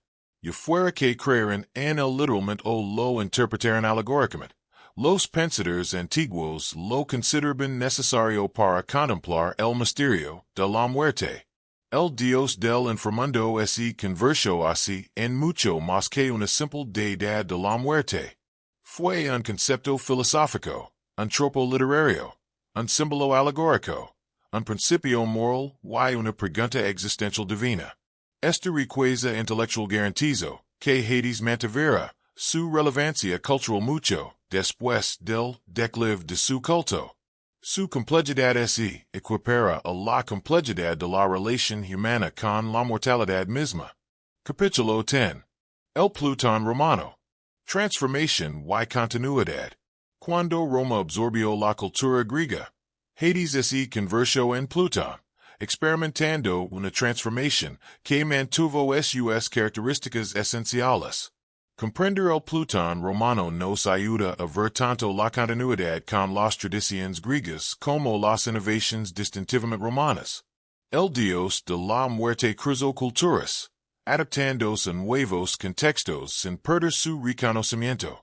Esta noche, exploraremos la encarnación romana de Hades. Los romanos tenían sus propias deidades de la muerte antes de encontrarse con la mitología griega. Este Plutón era el dios romano indígena del inframundo y la riqueza, cuyo nombre literalmente significa padre rico. Orco personificaba la muerte y el inframundo, dando su nombre al reino mismo. Orco es sinónimo de inframundo. Cuando los romanos se encontraron con la cultura griega, identificaron a estas deidades nativas con Hades, creando una síntesis llamada Plutón. El nombre Plutón deriva del griego Plutón, que enfatiza la riqueza en lugar de la muerte. Esta nominalización del nombre eufemístico reflejaba el pragmatismo romano, y que el amor al Dios rico era más cómodo que la terminología directa de la muerte. Pero Plutón es converso en su nombre principal, más común en contextos romanos que Hades. Los romanos también lo llamaban disper, combinando su nombre romano nativo con asociaciones griegas. Esta era una forma abreviada de dives, rico, que enfatizaba la riqueza. El doble énfasis en la riqueza, en lugar de la muerte. En ambos nombres principales, Plutón y Disper, muestra la preferencia romana por el aspecto menos adorador del Dios del Inframundo. Las actitudes romanas hacia Plutón reflejaban las actitudes griegas hacia Hades, evasión, miedo y reconocimiento reticent. El templo de Dispater en el campus Martis de Roma se abría solo una vez al año durante los Juegos Seculares. Los ludis seculares se celebraban aproximadamente una vez por siglo para conmemorar las transiciones generacionales. Esta rara inauguración enfatizaba su naturaleza extraordinaria, generalmente aislada. Los Juegos Seculares en sí mismos eran asuntos solemnes, no celebraciones alegres. Incluyen sacrificios a deidades del inframundo, como Dispater y Purina, y la Fenania romana, realizada por la noche con animales negros en rituales católicos. Estos sacrificios buscaban propiciar a los dioses de la muerte y asegurar la prosperidad continua de Roma. Pero el tono era de apaciguamiento ansioso más que de adoración entusiasta. Los romanos, al igual que los griegos, preferían el eufemismo al hablar de Plutón. Podían llamarlo el padre de la riqueza o simplemente el dios del bajo, en lugar de pronunciar su nombre directamente. Esta denominación apotropaica cumplía la misma función psicológica que los eufemismos griegos, que evitaban el reconocimiento directo de la muerte, aunque reconocen la autoridad del dios. La historia del rapto de Prospa, equivalente Phineas, fue adaptada en masa por la mitología romana. Las metamorfosis de hoy y otros textos latinos relataron la historia con nombres romanos, pero siguiendo la trama griega. Preserva ese converso en reina del inframundo romano, al igual que Fenania gobernaba el Hades griego. Y su partida, y regreso anuales explicaban las estaciones, al igual que en la mitología griega. El arte romano representaba a Plutón de forma similar al Hades griego, severo, maduro, barbudo, enchinizado, a menudo junto a Perséfone. Sostenía un cetro que simbolizaba la autoridad y podía sostener una cornucopia que simbolizaba la riqueza. Severo a menudo se aparecía sus pies, y la ley del inframundo podía ser visible, enfatizando su papel como guardián que controlaba el acceso al reino de la muerte. La literatura romana se relacionó con Plutón como la literatura griega se había relacionado con el Hades. El sexto libro de las Ánimas de Virgilio, el texto romano más importante sobre el inframundo, describe el reino de Plutón en detalle, la geografía, los habitantes, los juicios, los bienaventurados y los castigados. Virgilio siguió los modelos griegos, pero añadió elementos romanos y énfasis moral adecuados a la Roma de Augusto. En el inframundo de Virgilio, Plutón mismo no aparece directamente, pero su autoridad lo impregna todo. El civil que guía a años debe propiciar a Plutón antes de entrar en su reino. Los jueces operan bajo su autoridad suprema. Todo el elaborado sistema del más a la romano funciona bajo la soberanía de Plutón, incluso cuando no está presente personalmente. Podos romanos posteriores como hoy, Estacio y Claudiano elaboran la mitología del inframundo de diversas maneras. Mantuvieron el marco griego básico, pero a menudo añadieron valores culturales romanos, alegorías políticas o interpretaciones filosóficas adaptadas a su público. Plutón permaneció constante, severo, poderoso, rico, Señor del Reino inevitable que aguardaba a todos los mortals. Las prácticas romanarias, y las inscripciones funerarias revelan creencias populares sobre Plutón, y el más allá. Mientras que las élites cultas podían tener visiones filosóficas sobre la muerte. Los romanos comunes parecen mantener creencias tradicionales en un inframundo real donde Plutón gobernaba. Las inscripciones funerarias podían pedir a Plutón que recibiera al difunto con bondad o maldijera a los enemigos para que sufrieran bajo su juicio. La dicción de tablas de maldición, similar a los ejemplos griegos, era común en el mundo romano. Estas tablas de plomo inscritas con maldiciones se enteraban o se arrojaban a manantiales sagrados invocando a los poderes del inframundo, incluido Plutón, para dañar a los enemigos. La existencia de miles de estas tablas muestra que, por muy reticente que pudiera ser el culto público, los romanos acudían fácilmente a Plutón en busca de magia divina. El énfasis romano en Plutón como deidad de riqueza era ligeramente mayor que el énfasis griego en este aspecto. El pragmatismo romano, y su enfoque en la prosperidad económica hicieron que el dios opulento resultara más atractivo que el dios de la muerte. Comerciantes y mineros podían invocar a Plutón para obtener éxito financiero, enfatizando su aspecto benéfico. Algunas escuelas filosóficas romanas se mostraron escépticas sobre la realidad de Plutón. El poema epicúreo de Lucrecio, de Natura, negaba explícitamente la realidad de Plutón en el Hades, argumentando que la conciencia terminaba con la muerte, y que el miedo al castigo del inframundo era una superstición irracional. Pero la creencia popular aparentemente se resistió a esta desestimación filosófica. Plutón siguió siendo real para muchos romanos, independientemente de los argumentos filosóficos.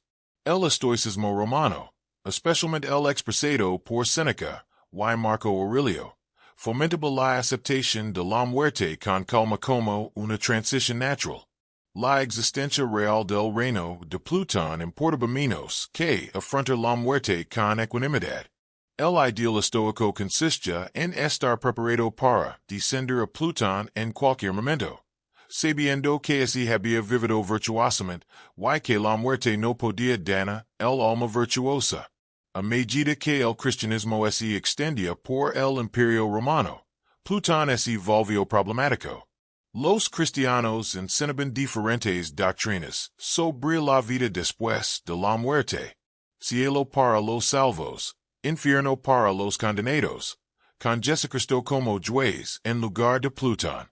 Los cristianos argumentaban que Plutón era un demonio o un mito, y ciertamente no un dios real digno de adoración.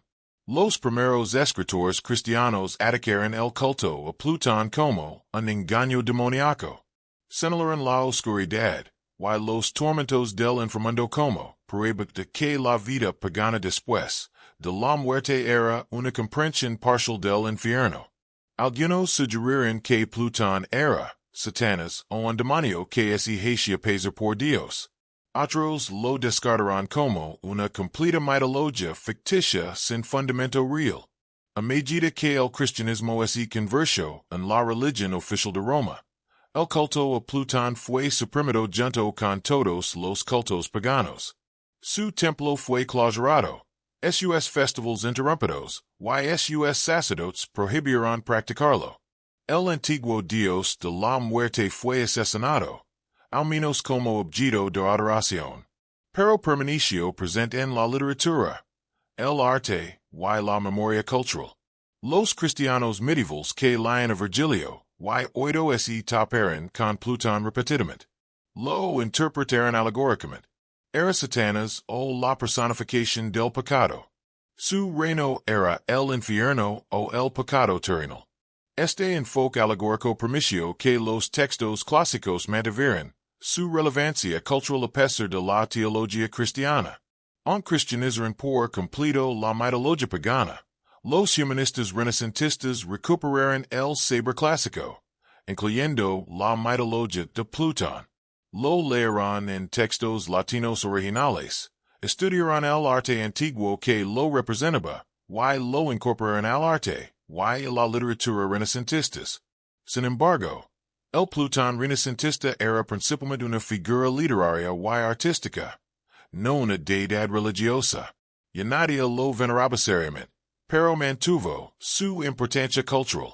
La transición de Hades a Plutón, y luego a figura literaria, demuestra cómo los conceptos religiosos pueden persistir culturalmente tras el fin de su culto. Los romanos adoptaron y adaptaron el Hades griego como Plutón, manteniendo sus características esenciales, y enfatizando aspectos de la riqueza que se ajustaban a la sensibilidad romana. Los cristianos suprimieron el culto a Plutón, pero no pudieron eliminarlo de la cultura. El ser humano moderno encuentra a Plutón en textos, arte y ilusiones clásicas, aunque no se lo venera en se lo teme como Dios real. El capítulo romano de la historia de Hades muestra tanto continuidad cultural como transformación. El Dios de la muerte pasó de Grecia a Roma, cambió de nombre y énfasis, fue suprimido por el cristianismo, pero persistió como memoria cultural. Desde el Hades griego hasta el Plutón romano, la figura alegórica cristiana, y el tropo literario renacentista. El Dios del Inframundo demostró una notable persistencia y permaneció presente en la cultura occidental mucho después de que terminara su culto. Capítulo 11. Transformations medievales y renacentistas.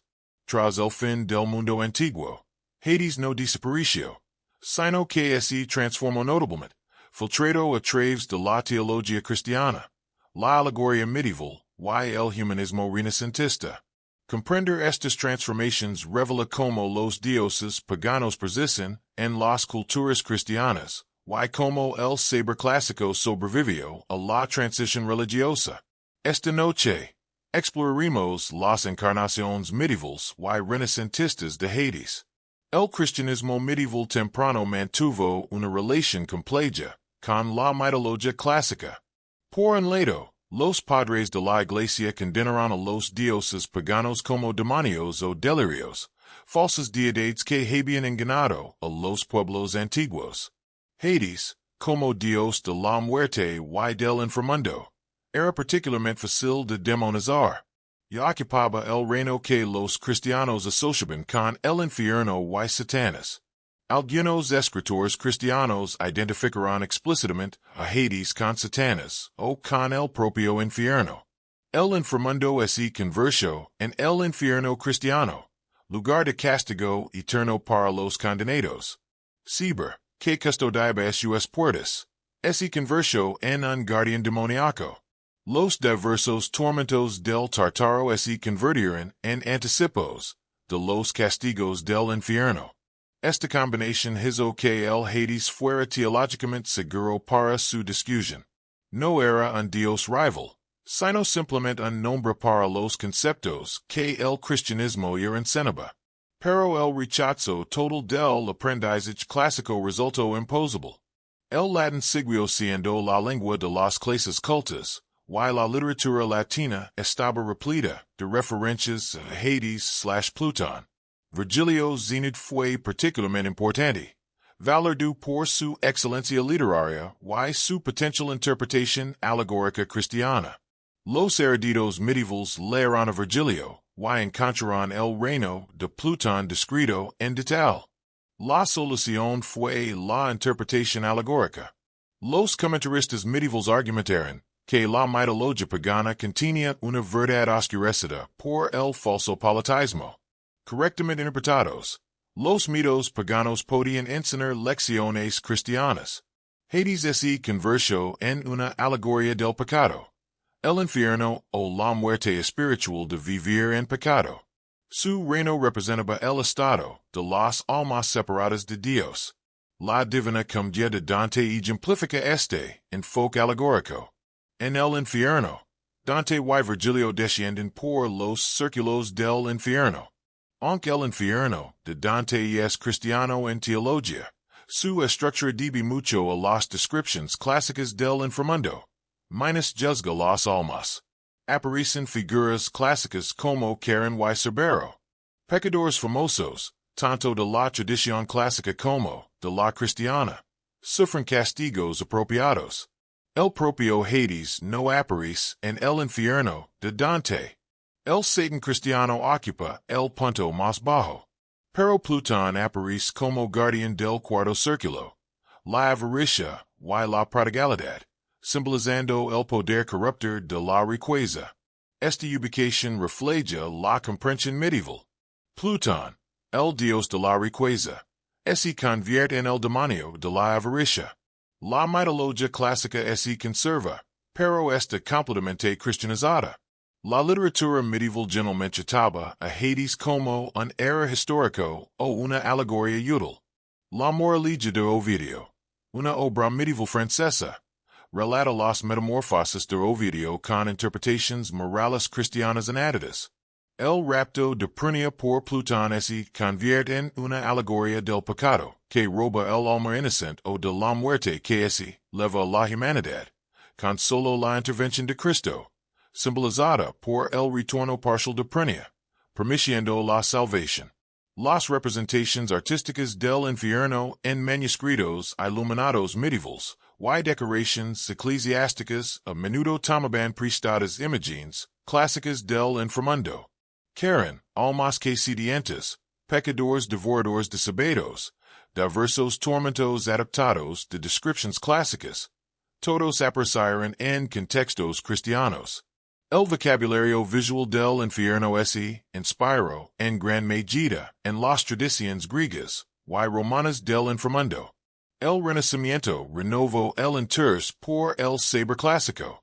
Los eruditos humanistas estudiaron textos griegos y romanos en sus lenguas originales, redescubriendo textos que la Europa medieval había perdido o solo conocía a través de resúmenes.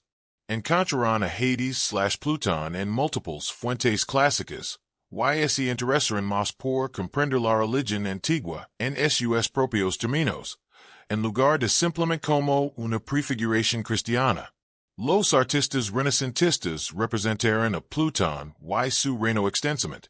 El rapto de la Proserpina se convirtió en un tema artístico predilecto, permitiendo a los artistas demostrar su habilidad para representar figuras en apuros, acción dramática y grandeza mitológica. La famosa escultura de mármol de John Lorenzo Bernini, 1621–1622, muestra a Plutón agarrando a Proserpina, presionando sus dedos contra su carne con asombroso realismo.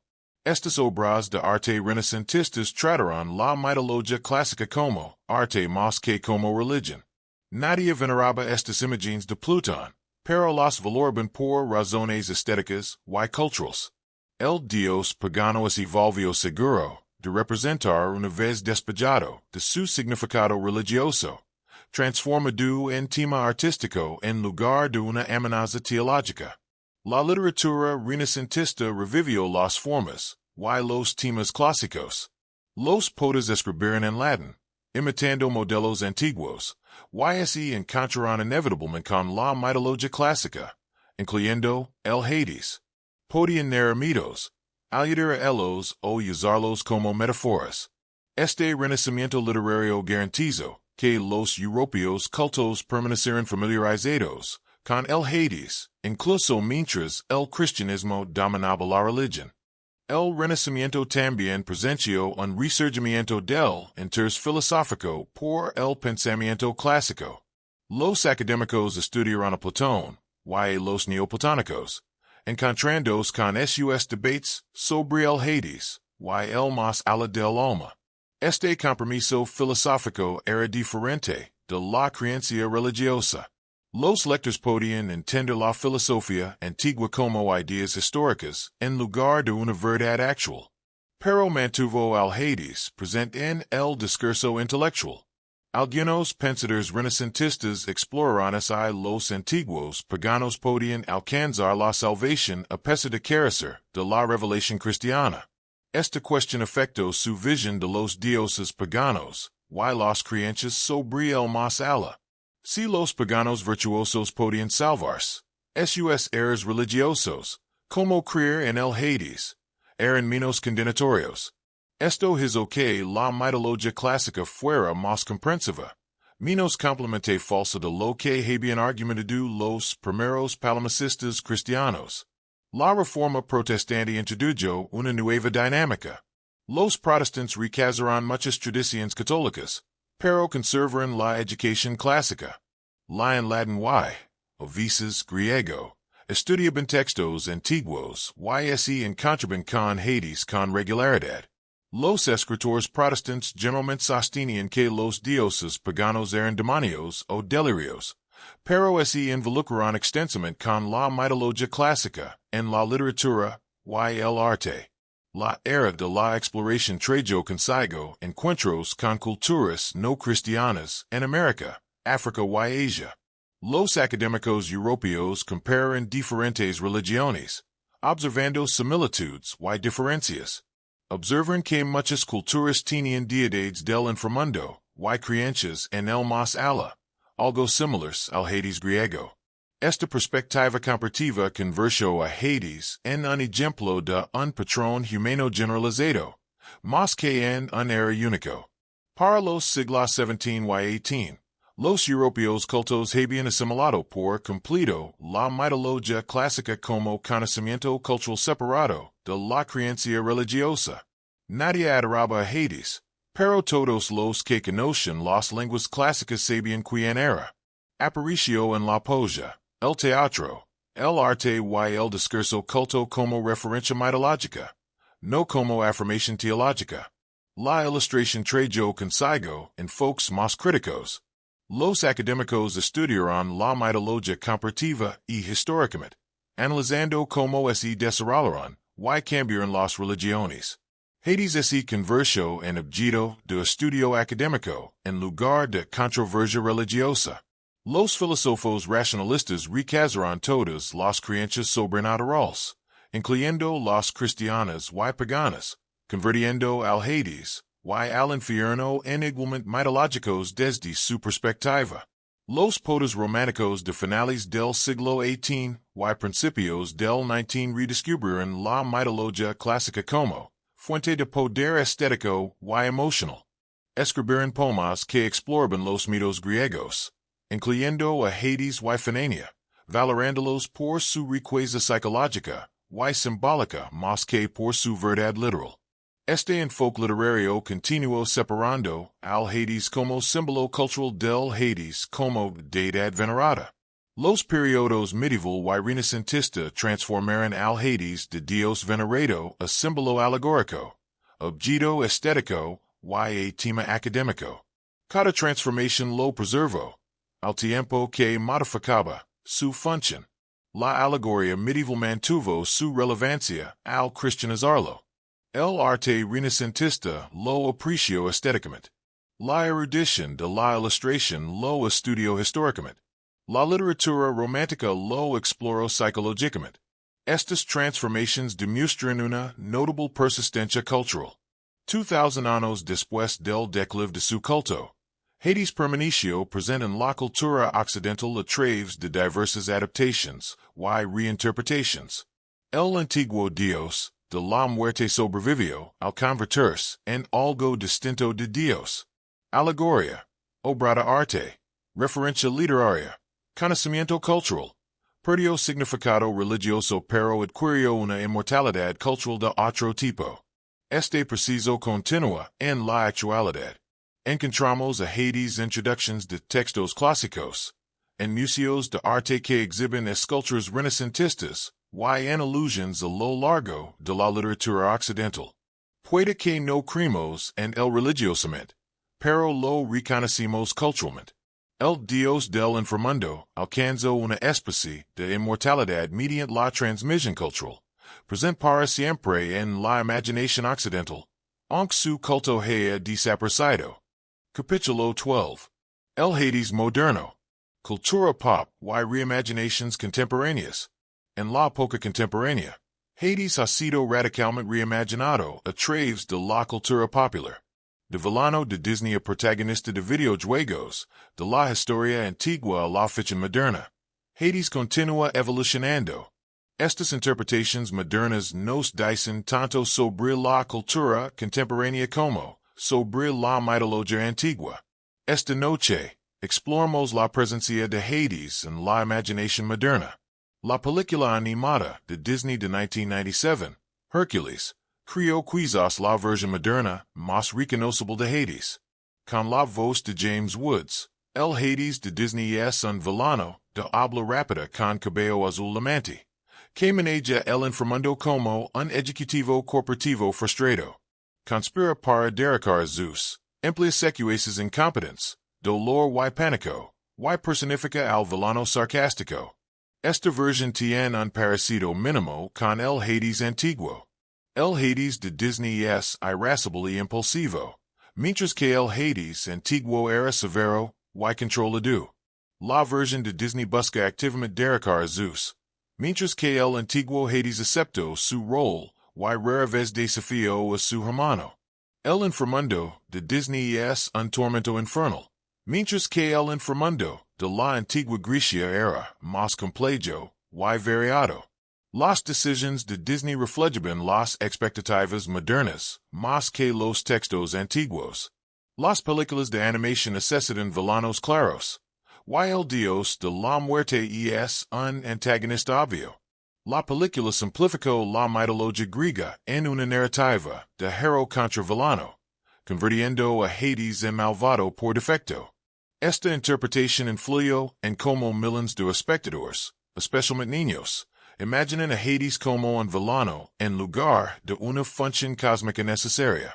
La serie de libros de Percy Jackson de Rick Riordan presenta un Hades diferente. Inicialmente villano en El Ladrón del Rayo, Hades es revela más complejo, amargado por estar atrapado gobernando el inframundo mientras sus hermanos obtienen el cielo y el mar, resentido por la exclusión de sus hijos del campamento mestizo, pero en esencia cumpliendo con su deber. Y es severo, adorador, pero no malvado. La interpretación de Riordan es más matizada que la de Disney. Su Hades tiene quejas legítimas sobre el trato que recibe de otros dioses. Está aislado, y poco apreciado a pesar de desempeñar una función esencial. Ama a su hija Bianca y a su hijo Nico, mostrando sentimientos paternals. Y es capaz tanto de crueldad como de justicia. Esta representación más equilibrada refleja mejor la complejidad antigua, aunque adaptada al público juvenil. El videojuego Hades 2020 de Supergiant Games presenta la interpretación moderna más positiva. Los jugadores controlan a Zagreus, el hijo de Hades, que intenta escapar del inframundo. Hades mismo es un capataz severo y un padre preocupado, complejo en lugar de malvado. El juego se conecta profundamente con la mitología griega a la vez que crea nuevas narrativas, presentando el inframundo como un lugar de trabajo burocrático donde Hades es un administrador sobrecargado de trabajo. Este Hades de los juegos resuena con las experiencias modernas del trabajo, el deber y las relaciones familiares. Intenta gestionar un trabajo imposible, procesando a todos los muertos. Lidia con una familia disfuncional, los olímpicos y conecta con su hijo a pesar de sus conflictos. El juego humaniza a Hades más que la mayoría de las interpretaciones modernas, haciéndolo identificable a pesar de ser el antiguo dios de la muerte. Varias novelas juveniles han reinventado la historia de Hades y Epifanía. Estas reinterpretaciones suelen enfatizar la autonomía de Epifanía, haciendo que su secuestro sea menos violento o incluso consensuado. Algunas retratan a Hades como un héroe romántico incomprendido, aislado y solitario, con Epifanía como la única persona que lo comprende. Estas versiones atraen al público interesado en el romance y tienden a suavizar los elementos más oscuros del mito. El webcomic Lore Olympus de Rachel Smith es particularmente popular. Reimagina a los dioses griegos en un entorno moderno con problemáticas sociales contemporáneas. Hades es el adinerado y introvertido, director ejecutivo de la corporación del hampa lidiando con traumas, y ansiedad. Profania es una joven diosa que descubre su poder, y navega por el complejo mundo divino. Su relación es desarrolla como un romance entre adultos con una conexión genuina, en lugar de un secuestro.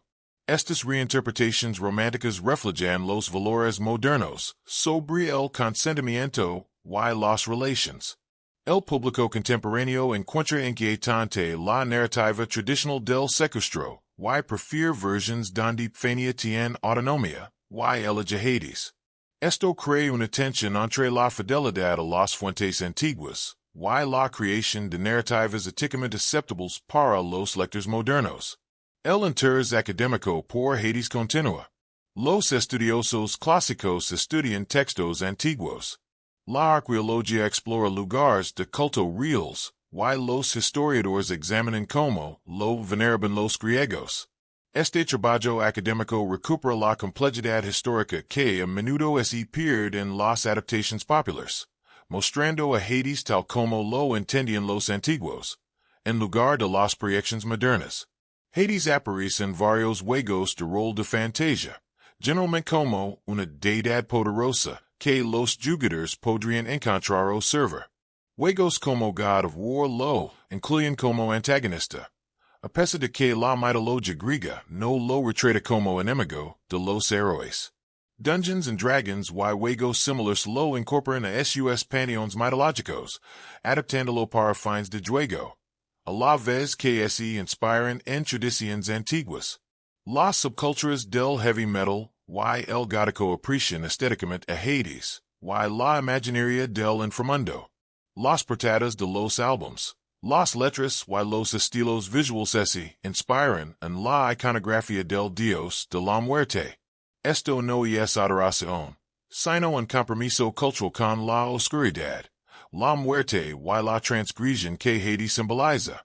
El dios antiguo se convierte en un recurso estético para las subculturas que exploran temas más oscuros. Algunas comunidades neopaganas y politeístas helénicas adoran a Hades en la actualidad. Estos devotos modernos estudian prácticas antiguas y intentan revivir el culto al Hades en el contexto contemporáneo. Son una pequeña minoría, pero su existencia demuestra que el Hades aún puede abordarse desde una perspectiva religiosa, no solo cultural o estética. La interpretación psicológica del Hades continúa en la psicología junguiana y arquetípica. Hades representa el inconsciente, la sombra del yo, los aspectos negados de la psique. Descender al Hades se convierte en una metáfora del trabajo psicológico, la confrontación con la propia oscuridad. Esta interpretación terapéutica hace que la mitología antigua sea relevante para la autocomprensión moderna. El contenido popular de mitología explicada en YouTube y otras plataformas presenta millones de personas a Hades y a otros dioses griegos. Estos videos educativos y de entretenimiento presentan mitos antiguos al público moderno, con diferente precisión, pero defendiendo el conocimiento cultural. Mencionan la presencia del Hades en la conciencia contemporánea al hacer accesibles las historias antiguas.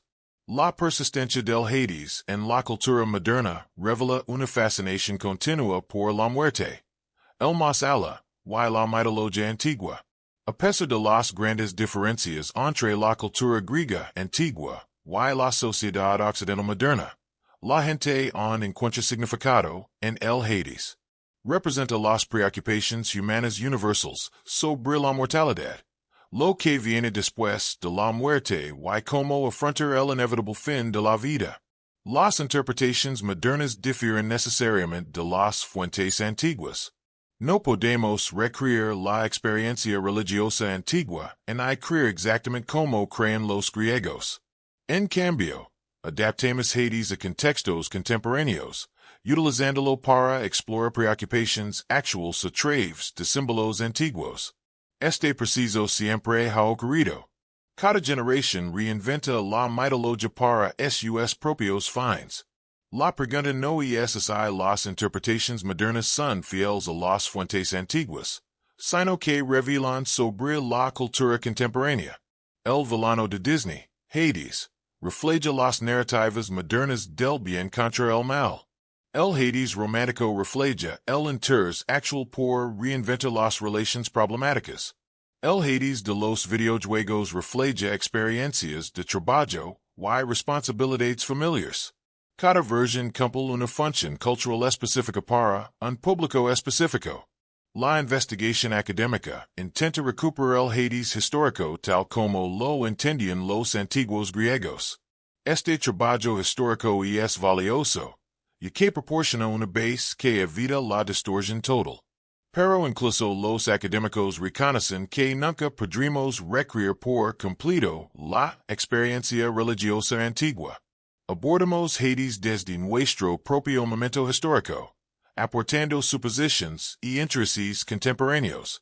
La multiplicidad de versiones modernas del Hades puede parecer caótica. ¿Cómo es posible que tanto el villano de Disney como la reconstrucción académica y el administrador de juegos sean Hades? Pero esta multiplicidad refleja la naturaleza viva de las mitologías. Los mitos persisten precisamente porque son flexibles, se adaptan a diferentes contextos, y mantienen una esencia reconocible. Hades sigue siendo Hades, Dios de la muerte, gobernante del inframundo, conectado con la oscuridad y la riqueza, incluso cuando los detalles varían enormemente. De cara al futuro, Hades sin duda seguirá evolucionando en la cultura popular. Nuevas películas, juegos, novelas y otros medios crean nuevas versiones. Algunos se adentran profundamente en fuentes antiguas. Otros lo usan como punto de partida para creaciones originales. El antiguo Dios del inframundo sigue siendo útil para explorar la muerte, el poder, la oscuridad y la naturaleza humana. La trayectoria del culto antiguo a la cultura pop moderna es notable. Hades ha pasado de ser una deidad temida y reticente a un símbolo cultural utilizado de diversas maneras. Ha perdido importancia religiosa, pero ha alcanzado la inmortalidad cultural, permaneciendo presente en la imaginación occidental 2500 años después de su apogeo. En este sentido, Hades logró lo que los habitantes de su reino no pudieron, la persistencia más allá de la muerte, aunque en forma cultural más que literal. Conclusion: el Dios inmortal de la muerte. Nuestro viaje a través de la historia completa de Hades llega a su fin. Hemos descendido desde su nacimiento y encarcelamiento hasta sus reimaginaciones modernas, explorando su mitología, adoración, filosofía, transformación y persistencia.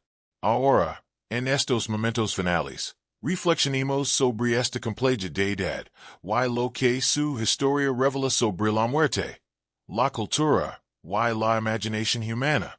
Hades era real, no en el simple sentido de existir físicamente, sino en la forma en que los dioses existen como presencia viva en la conciencia religiosa, como símbolo cultural, como marco para comprender la mortalidad. Para los antiguos griegos y romanos, Hades era profundamente real. Gobernaba un reino real al que realmente irían después de la muerte. Esta creencia moldeó como vivían morían, enterraban a sus muertos y encontraban significado en la mortalidad. El Hades que hemos explorado es muchas figuras simultáneamente. Es el niño devorado, encarcelado en su padre. El guerrero victorioso que ganó su reino por sorteo. El gobernante severo que mantenía los límites cósmicos. El novio reacio que tomó la fafania. El señor acaudalado que controla las riquezas de la tierra. El concepto filosófico que representa la muerte o la materialidad. El demonio cristiano o figura alegórica.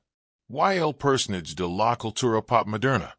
No son contradictorios, sino capaces de significado acumulados a lo largo de 25 siglos. Cada generación se ha involucrado con Hades, encontrando en él lo que necesitaba. Una explicación de la muerte. Una estructura religiosa para gestionar la mortalidad, la ansiedad. Un concepto filosófico para debatir la existencia. Un recurso literario para explorar la naturaleza humana. Entretenimiento para el público contemporáneo. La mitología de Hades lo estableció como necesario en lugar de malévolo. A diferencia de Satanás en la teología cristiana, Hades no era malvado ni rebelde.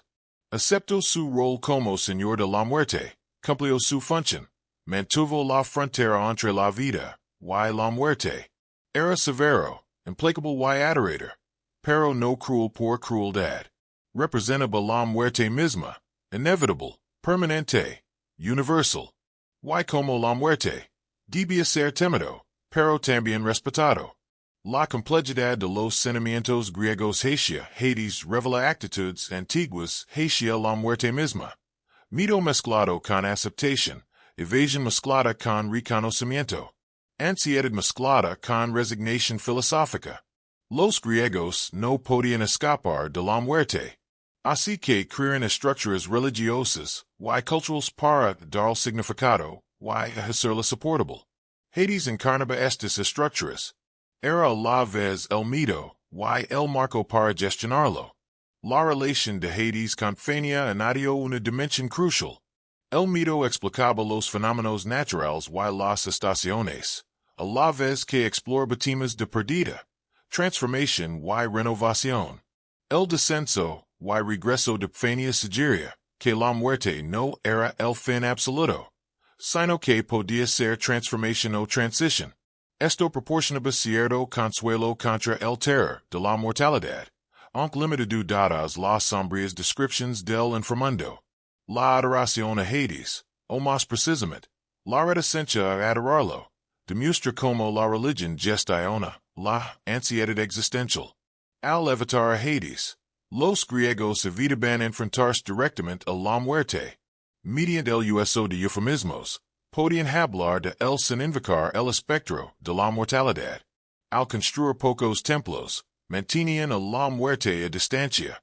Esta evasión era, en sí misma, una forma de afrontar la vida cotidiana, haciendo posible a pesar de la muerte inevitable. La transformación filosófica de Hades muestra una antigua sofisticación intelectual. Los griegos y los romanos no se limitaron a aceptar la mitología tradicional, sino que la analizaron críticamente, reinterpretándola alegórica, filosófica y éticamente. Hades se convirtió en un principio cósmico, un concepto intelectual, un símbolo moral, significados que trascendían al simple Dios de la muerte, construyendo sobre esa base. La supervivencia de Hades a través de la Europa cristiana, el Renacimiento y la modernidad demuestra la perdurabilidad cultural de la mitología. Incluso tras el fin del culto, Hades persistió como alegoría, referencia literaria, tema artístico y símbolo psicológico. Mantuvo su relevancia cultural al convertirse en algo más que una deidad venerada, demostrando que el significado puede sobrevivir a la creencia. Las interpretaciones modernas revelan como cada época reconfigura la mitología para satisfacer las necesidades contemporáneas. No podemos creer en Hades como lo hacían los antiguos griegos, pero podemos usarlo para explorar la muerte, el poder, las relaciones, el trabajo, el deber, temas que permanecen constantes a pesar del cambio cultural. El símbolo antiguo se convierte en vehículo para el significado moderno.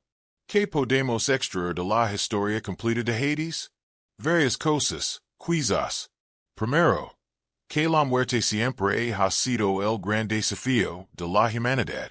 Toda cultura debe desarrollar marcos para comprender y afrontar la mortalidad. Hades era el marco griego, pero el desafío que representa es universal. En segundo lugar, los símbolos culturales persisten notablemente a través del tiempo. Hades sigue siendo reconocible 25 siglos después de su origen. Adaptado pero continuo, demuestra la creatividad humana al mantener la tradición y al mismo tiempo permitir el cambio. En tercer lugar, la mitología cumple múltiples funciones simultáneamente. Hades era explicación religiosa, concepto filosófico, personaje literario, símbolo psicológico y conocimiento cultural. to do a la vez, con diferentes propósitos para diferentes personas. En cuarto lugar, lo sagrado puede volver secular sin desaparecer. Hades se transformó de Dios venerado a símbolo cultural, perdiendo su función religiosa pero adquiriendo inmortalidad cultural. En quinto lugar, los humanos continúan lidiando con las mismas preguntas fundamentales a lo largo de milenios: la muerte, lo que viene después, cómo afrontar la mortalidad. Los griegos hacen estas preguntas. Nosotros nos las hacemos. Las generaciones futuras las harán. Hades representa tanto las preguntas como los antiguos intentos de encontrar respuestas. Mientras te duermes ahora, levando contigo estas historias de Hades, recuerda que estás conectado con miles de años de personas que se enfrentarán a la mortalidad. Los antiguos griegos observan la oscuridad de la muerte y crean el Hades para dar forma y significado. Puede que no creemos sus respuestas, pero compartimos sus preguntas. Sueño del inframundo, del descenso y regreso de Fane, de los ríos que marcan los límites entre los mundos, de los dioses que pesan las almas. Sueño de catabases, el descenso a la oscuridad que los héroes emprendieron y sobrevivieron. Sueño de transformación, de semillas que mueren en la tierra antes de brotar una nueva vida. Hades representa el misterio supremo. ¿Qué viene después? ¿Qué sucede cuando la conciencia termina? ¿Hay continuación o extinción? Los griegos respondieron con su mitología del inframundo. Los cristianos respondieron de manera diferente. Los secularistas modernos tienen respuestas diferentes. Pero la pregunta persiste: ¿why Hades sigue siendo un poderoso intento de dar forma? El Dios de la muerte está muerto como objeto de adoración. Y nadie lo ofrece sacrificios. Ningún templo funciona. Ningún sacerdote lo sirve.